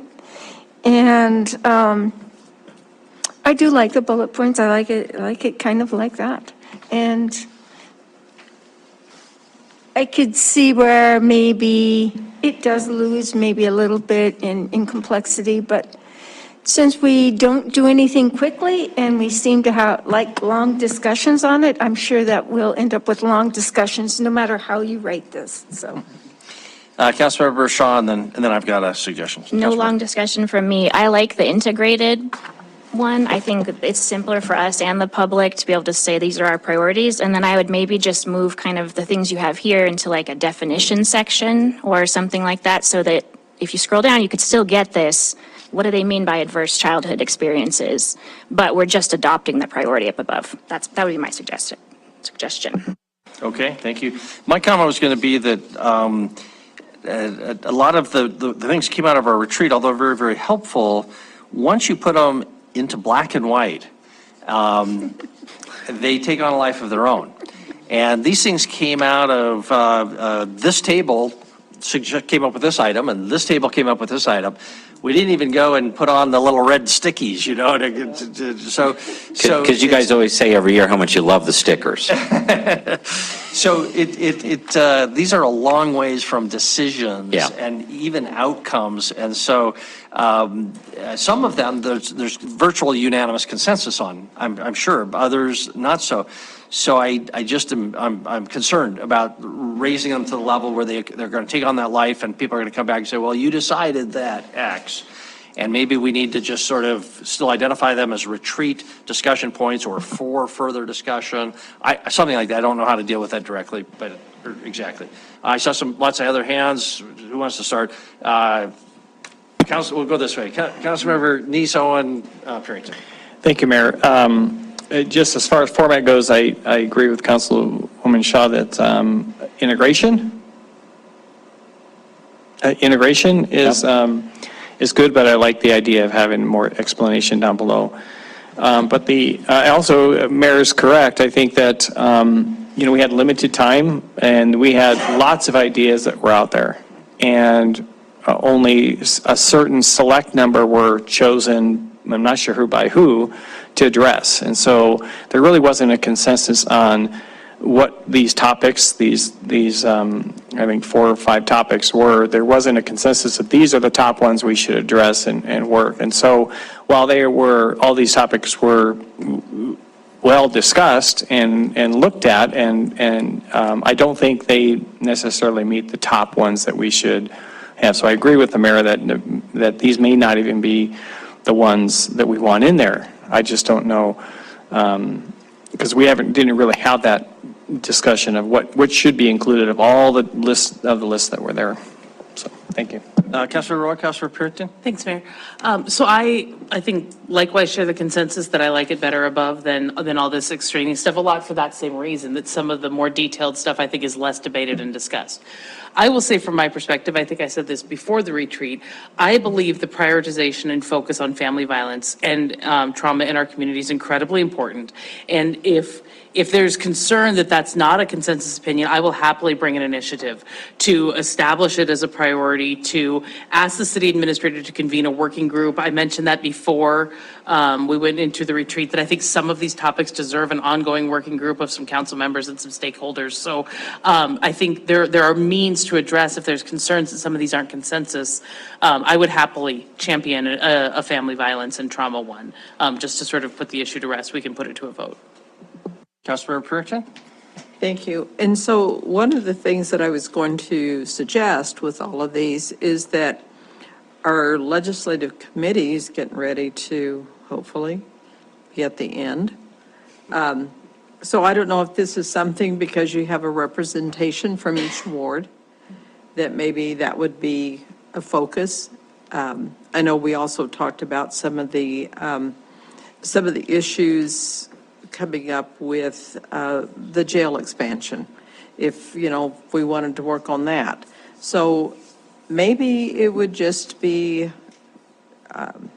and I don't know, because, I know Jennifer has some definite ideas with her passion, that maybe she would let you go, Roy, and she would come on. I mean, I don't know, but I'm just saying, maybe the legislative committee could work on some of those. I don't know. That's just a suggestion. Okay, thank you. While you're thinking about committees, I'll just kind of mention that the Local Affairs Committee, is too small. Right. And the Legislative Affairs Committee is going to need a new job. I don't know if this exactly is a good fit, but my suggestion would be that we think about combining those two so that that group would be, if they're dealing with another jurisdiction, be it the county, be it the state, whatever, that those could be combined. But that's another topic, I guess, for another day. What else, what other kind of direction can we give on Chris? One way or another, I think, Chris, we're expecting you to develop some input after people had a chance to look at it, give you more specific thoughts, and then come back with another draft of this. But are you getting what you need? I'm getting some, yeah, I can work with this. Now, I think, let me use two examples. I mean, all 5 of the primary points we walked away with, you scroll just a little bit further down, Kevin, I put under safety. That was the focus of the retreat. I suspect, you went too far. None of you would take off the table improve accountability for criminals, or however we word that, right? No, nobody's removing that from the list, nor should they. So that's going to stay. And frankly, I don't think Councilmember Alwyn has to do an initiative. I think there was strong support behind the notion of if over 50% of our, I never can remember, assaults, aggravated assaults are family violence, that's easily a core component of that, which maybe molds into ACEs in a community group because a whole lot of that work is outside the city. I mean, I feel like those have got to be there if we're going to make what we talked about for that 8 or 10 hours. And so 3 of those 5, I think, are absolutely, and then parks aren't going away. We've got to deal with that. I would find a way to integrate, frankly, all 5 of those. I don't think you'd take anything off. What I don't know how to do is add. There were other ideas that came up at the retreat, and this isn't meant to be all-encompassing, but we got to end somewhere, and we do have a limit to resources. So I would try to plug in these 5, unless somebody advocates that one should be taken off or something should be replaced. And I didn't hear anything like that. I'd ask you to reach out to me if you think anything should. And Chris, I would agree that this, I think, a very good list. This is what rose to the top. If people want to suggest something else, they're welcome to do so. I think the language matters, though, because at least in my mind, I'm content with all those topics. But using domestic violence as an example here, what does this mean? Does it mean we hire 6 staff people? Obviously not. We have no concept of cost or what this would mean. So changing the language to be a little less conclusive and a little more investigate the issue of by XYZ, being a little more specific but tentative at the same time, may be all that's needed here. I'm not talking about removing something, but being careful about what we seem to be committing ourselves to. Anything else before we call that out? Good. A wrap. I'm sorry, Councilmember Shaw, Councilmember Purington? Just a quick one. So you will be getting an initiative from me in the next coming weeks related to reducing the segregation of the Native American community. So that's an issue I've been working on for a couple of years with a group. I've been communicating with Chris and staff and a few other council members, but I was very pleased that this came to light as a priority during the retreat. And so just heads up, that'll be coming your way. Okay, thank you. Councilor Purington, do you have anything else? Well, just a quick thing on improving the safety of Billings. I think, and it also goes back to economic development, just what we heard from the 3 gentlemen tonight. We still have issues within the city with whether it's transients, vagrancies, the graffiti, the whole 9 yards. All of that still It has an impact on the safety of Billings. And if you've got people, I would really like to know how many businesses have moved from the downtown area because of this, because of the lack of safety. So I think there, and we even added another officer to the downtown area. So I guess I'm still very concerned about our public's safety. And I don't really see that in here, in this improve the safety of Billings.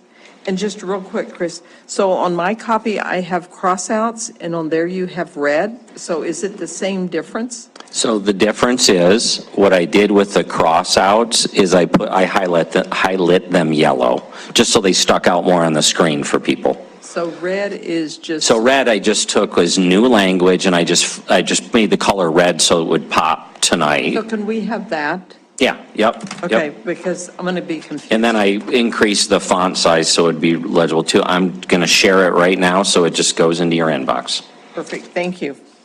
Okay, council, are we done with that item except for public comment? Is there any public comment on that item? No, there is not. So we will close the public comment period. Mike Pig, thank you for your patience. Hey, yeah, we got a part, Mike, we got a part question for you. We're not sure what it is, but by the time you get to that podium, somebody's got to come up with something. I do have a question for We him. do, okay, Councilor Benitez. Mike, because it was mentioned about public safety, can you explain to us how Parks is going to help with public safety? So, what time are you ending tonight? Because we could go on. I actually believe parks play a huge role in public safety. And so, as we talked in the retreat, but I had a really interesting meeting with Michelle from the eBird the other day about how we were going to make North Park safer. And I said, the first thing we're going to do is we're going to quit saying that it's dangerous, because that stops people from going there. And so I think we got to talk more positively about parks and say they're very important and they're not dangerous. We're improving the safety, and we're going to do some things like, especially with North Park, we're going to activate that space. Thank you. That's what I want to hear, because as we mentioned, and we talked about a survey, more activation in those parks, it makes it safer. So thank you. Okay, very good, thank you. Good night. See, that was worth it. Yes. Okay, so we'll conclude item 4, item 5, legislative session updates. There are some things coming up and some things that have happened. So, Chris? I'll touch briefly. House Bill 534 passed on second reading in the Senate floor. So that's Representative Yakowicz's bill to improve. I think it was 46-4, or really close to that. So it appears to be destined for approval on third reading. But I was not so rudely, but you might have thought I was rudely texting when Councilmember Niece was talking, was to see if there was any update from our lobbyist on Senator McGilvery's amendment to House Bill 5. So late last week, mid last week, I was asked to come to Helena to testify, though we had lost the $17 million request from Senator House Representative Brewster, and that one died quickly. Senator McGilvery was making an amendment, so I was asked to come speak on it. So I did that Friday morning, and we got to be up first, and so we did request, and Senator McGilvery, I don't have confirmation if he made it this weekend or today, a $4 million ask in the overall budget bill. And I guess what I'd emphasize to you guys is right, no one wants, everybody's got a project they'd love to see in the general fund.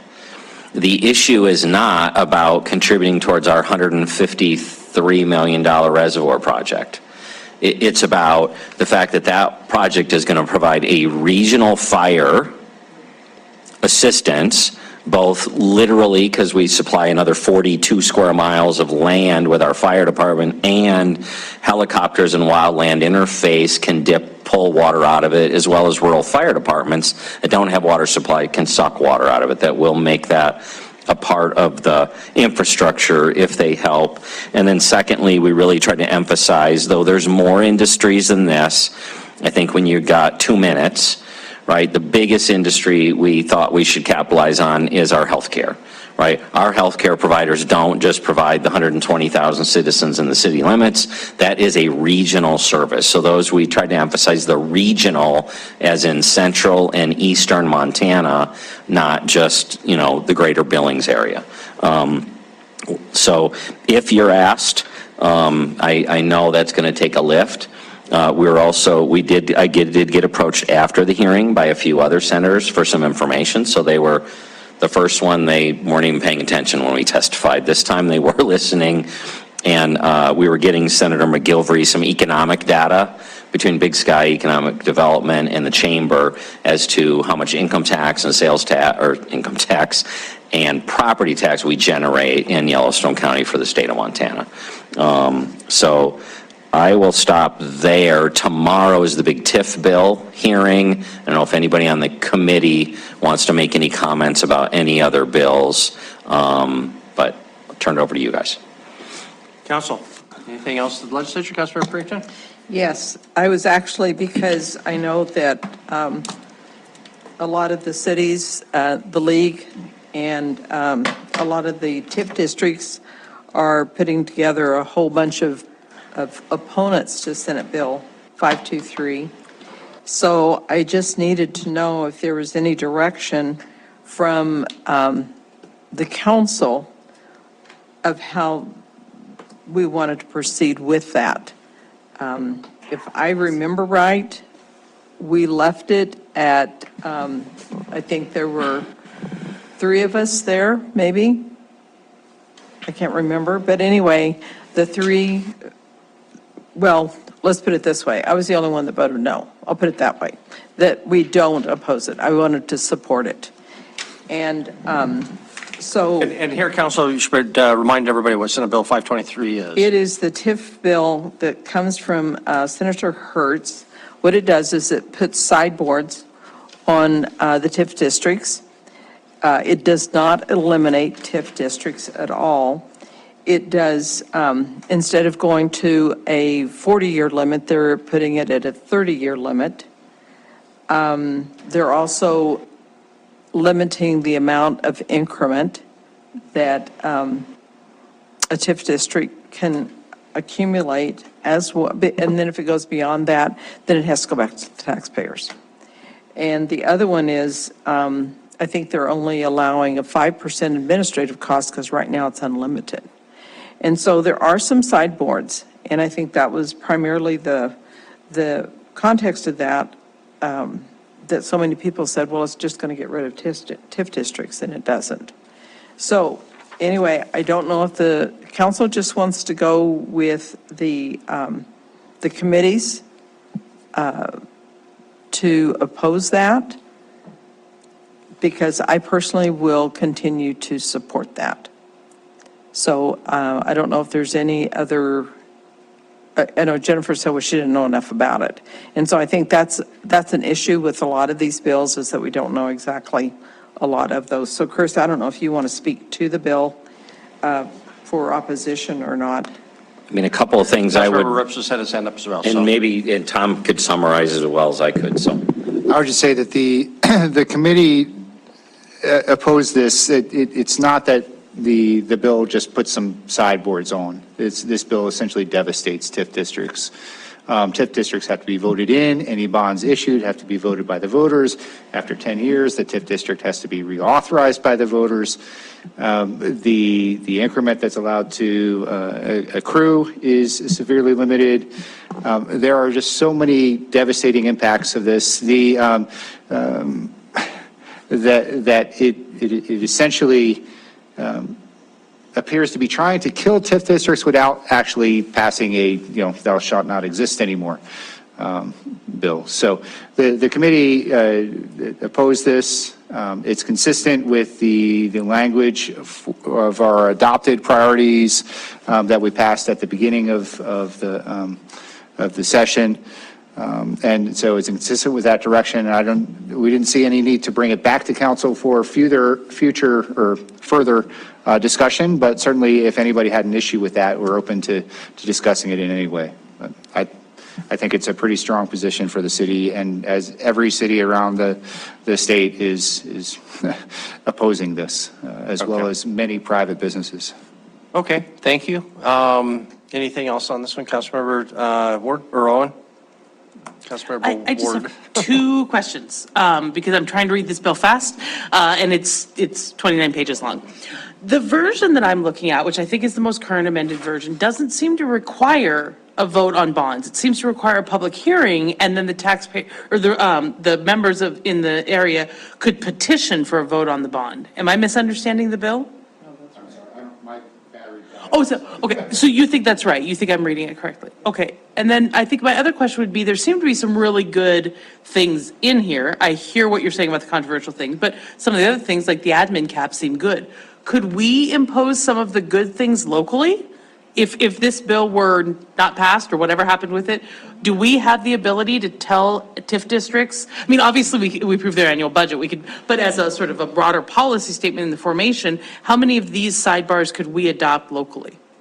And we do have a TIF policy with that. We could do these, right? Some, at least some, I don't know what. You could certainly do the component of the oversight and the caps on how money is spent. I don't know, and you could limit your ability to buy land, for instance, that's one of the restrictions. But I don't think you could force the revote. I don't think we could do those sorts of things. I think you're correct. Forcing things to go to a public vote, I don't think you'd have the authority to mandate. I would also note there's this provision in here that strikes me as a little problematic in the other direction on page 17 that lists the things in which we must approve it. It sort of takes away our discretion to say this project is good or not good, and it says you have to approve these certain costs, and I think that's a little troublesome. Feels like that could be fixed through an amendment, but I would just note that for the committee's attention, that requiring us to approve certain things seems just as problematic as limiting what we can approve. That's on page 17, line 4, Pam. Councilor Tricky? I wasn't at the meeting when we voted, but I've been against this bill since the first time I read it. It is basically cutting the legs out from the only economic incentive tool that we have right now. And yeah, so. Okay, thank you. Councilor Joy? Yeah, thank you, Mayor and Council. I mean, there's been a lot of discussion at the table at Council when we talk about buying land, whether, there's been a lot of talk about that, but some of the very most successful redevelopments in downtowns across the country, and I'm thinking of Meridian, Mississippi, is that in order to have a really successful redevelopment of a downtown, you have to aggregate land. And so I wouldn't want to support a bill that is limiting our ability to pull together the elements of what makes successful downtown redevelopment. Thank you. Okay. Just a reminder, Council, it's 9:20. I don't want to beat this horse unless it has life in it. Does somebody want to reconsider this position? If so, we can have a vote. If not, let's move on. Councilor Neese, did you? I would say let's move on. Okay, very good. Anything else under this item of legislative session update? I think one Councilor last Purington? thing, I think Senate Bill 381, the one person, one vote, I think that failed today on the floor, It did. on the Senate floor. Okay, all righty, thank you.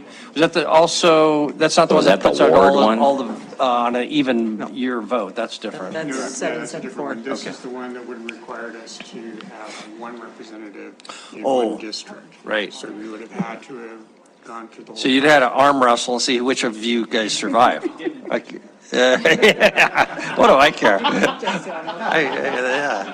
Yeah. I know I got multiple personalities, so you never know. Okay, so is there any public comment on item 5? No, there's no one here with us anymore. Item 6, upcoming agenda items. Chris, is there anything you want to highlight for us? So first up on the agenda is that CDBG Home Annual Action Plan that we discussed tonight. That's the first action item. There's a tax abatement for Rimrock Kia. And I got to thank my staff for helping, and we were a number of folks who were both in the organization, out of the organization. It was their first time going through this. Bottom line is, in the very the end, my recommendation, my memo screwed things up. So in your packet, I referenced a 50% tax abatement. This is not a new construction. This is a renovation and expansion. The statute and our own resolution is not to exceed 5 years, and it's 100% for those first 4. So I'll have to clarify that. The packet, I think, left it blank. So I'll fix that in an email to you guys. So you'll see that. That's second on the agenda. And then you got an annexation for Elysian, property off of Elysian. And we failed at the last regular meeting, so we've got to make it happen next week, which is to formally initiate the zoning code text amendments that we talked about at the work session. So just to make sure we kind of dot that I and cross the T and following our procedures, you'll hear that at the end, that we're just initiating the process. You're not approving anything, you're kicking it off, and it'll go through the zoning commission and on forward to you guys. That's it for the highlights for next week. Okay, any questions for Chris? Councilmember Neese? Thank you, Mayor. Chris, we talked earlier tonight about how to incentivize people for infill development, and of course, the tax abatement here on this. Is that something that we could utilize more of to help create a policy that would help incentivize certain areas that we want to see redeveloped? Yes, however, they need to fit in. I mean, housing isn't one of those areas that fits into the statute definitions. So you're talking about business investment for renovation or expansion, or new businesses coming in that I think 50% of their work or their sales have to be from out of state business. So it's trying to incentivize bringing money into Montana. So yes, it's a tool. I have not seen it used that much over the past 20-some years in Montana. We don't tend to have a lot of traditional industry. And I find myself candidly mixed on it, because it just like the TIF districts, it's the same question. If the development was all going to happen with or without the program, you kind of ask the question, do you need the incentive? But it is true. If only the business knows where they're going to make the investment with or without the abatement, and you do give up, a tax revenue for several years, which means the other taxpayers, kind of make that up. So, yes, it is a tool. Like TIF is a tool. We don't have very many tools in Montana, frankly, competing with other states. I'd always loved it, even when I was doing economic development, or thought if the feds would just outlaw this incentive game to level the playing field for everybody, that would be wonderful, but they're not going to. States compete and communities compete every day for businesses and investment, so. Okay, thank you. Councilor Neese, it's an ingenious or an intriguing question. I'm just going to throw something out. We don't have the power to change tax rules, which are determined at the state level. So the tax abatements are, you've got to trigger a certain number of new jobs and those sorts of issues. But I don't think there's any reason, at least conceptually, why we can't give tax revenue back. What I mean by that is, if we identified a key part of property in the middle of town that's sat there for years, right, and we'd really like to see developed, we probably could pass our own little ordinance or resolution that says, for that particular property, or properties a lot like it, we could define that, you've just got to pay your taxes, your regular property tax, but we're going to derive X tens of thousands of dollars if that property is developed. So we're going to turn that around and just have a grant program, a subsidy program, but only for that property, or properties really carefully tailored. So there's really technically no tax abatement at all. But we know that we're going to get something new out of it, and so we come up with a subsidy plan where we kick it back to them for 5 years or something like that, and allows us to have a conversation with that property owner. And that may be the main value, help them to feel like they're getting a little bit of a good deal, and have a conversation about how else we can help. So Right, yeah, something like that. If we can't do it through the official, then maybe we create something to help incentivize these areas. I don't know of other communities that do it, but it would sure be nice to be able to focus on a handful of properties that we all know would be great to see develop. Thank you. Okay, so anything else in the way of future items? Not seeing anything else. Council discussion. Councilmember Boyette. Just observation, I've gotten many calls, you know, we've closed down, the Hub closed, then Denny's closed, then Burger King closed, the bank closed, and now Conoco is closed. And I get people calling, I don't want to go downtown anymore and drive down 27th because what do I see at the church? I see lots of people just sitting there. It looks ugly. I'm just sharing the information I'm receiving. It's not very attractive for people to driving down 27th to see a large group of street people or whatever just sitting there doing nothing. That's just a bad, yeah, I can't fix that. I'm just saying this is what I'm hearing. Thank you. I noticed that today. Any other council discussion? Is there any public comment on non-agenda items? No? Therefore, we're adjourned. Thank you, everyone. Good meeting. So I did get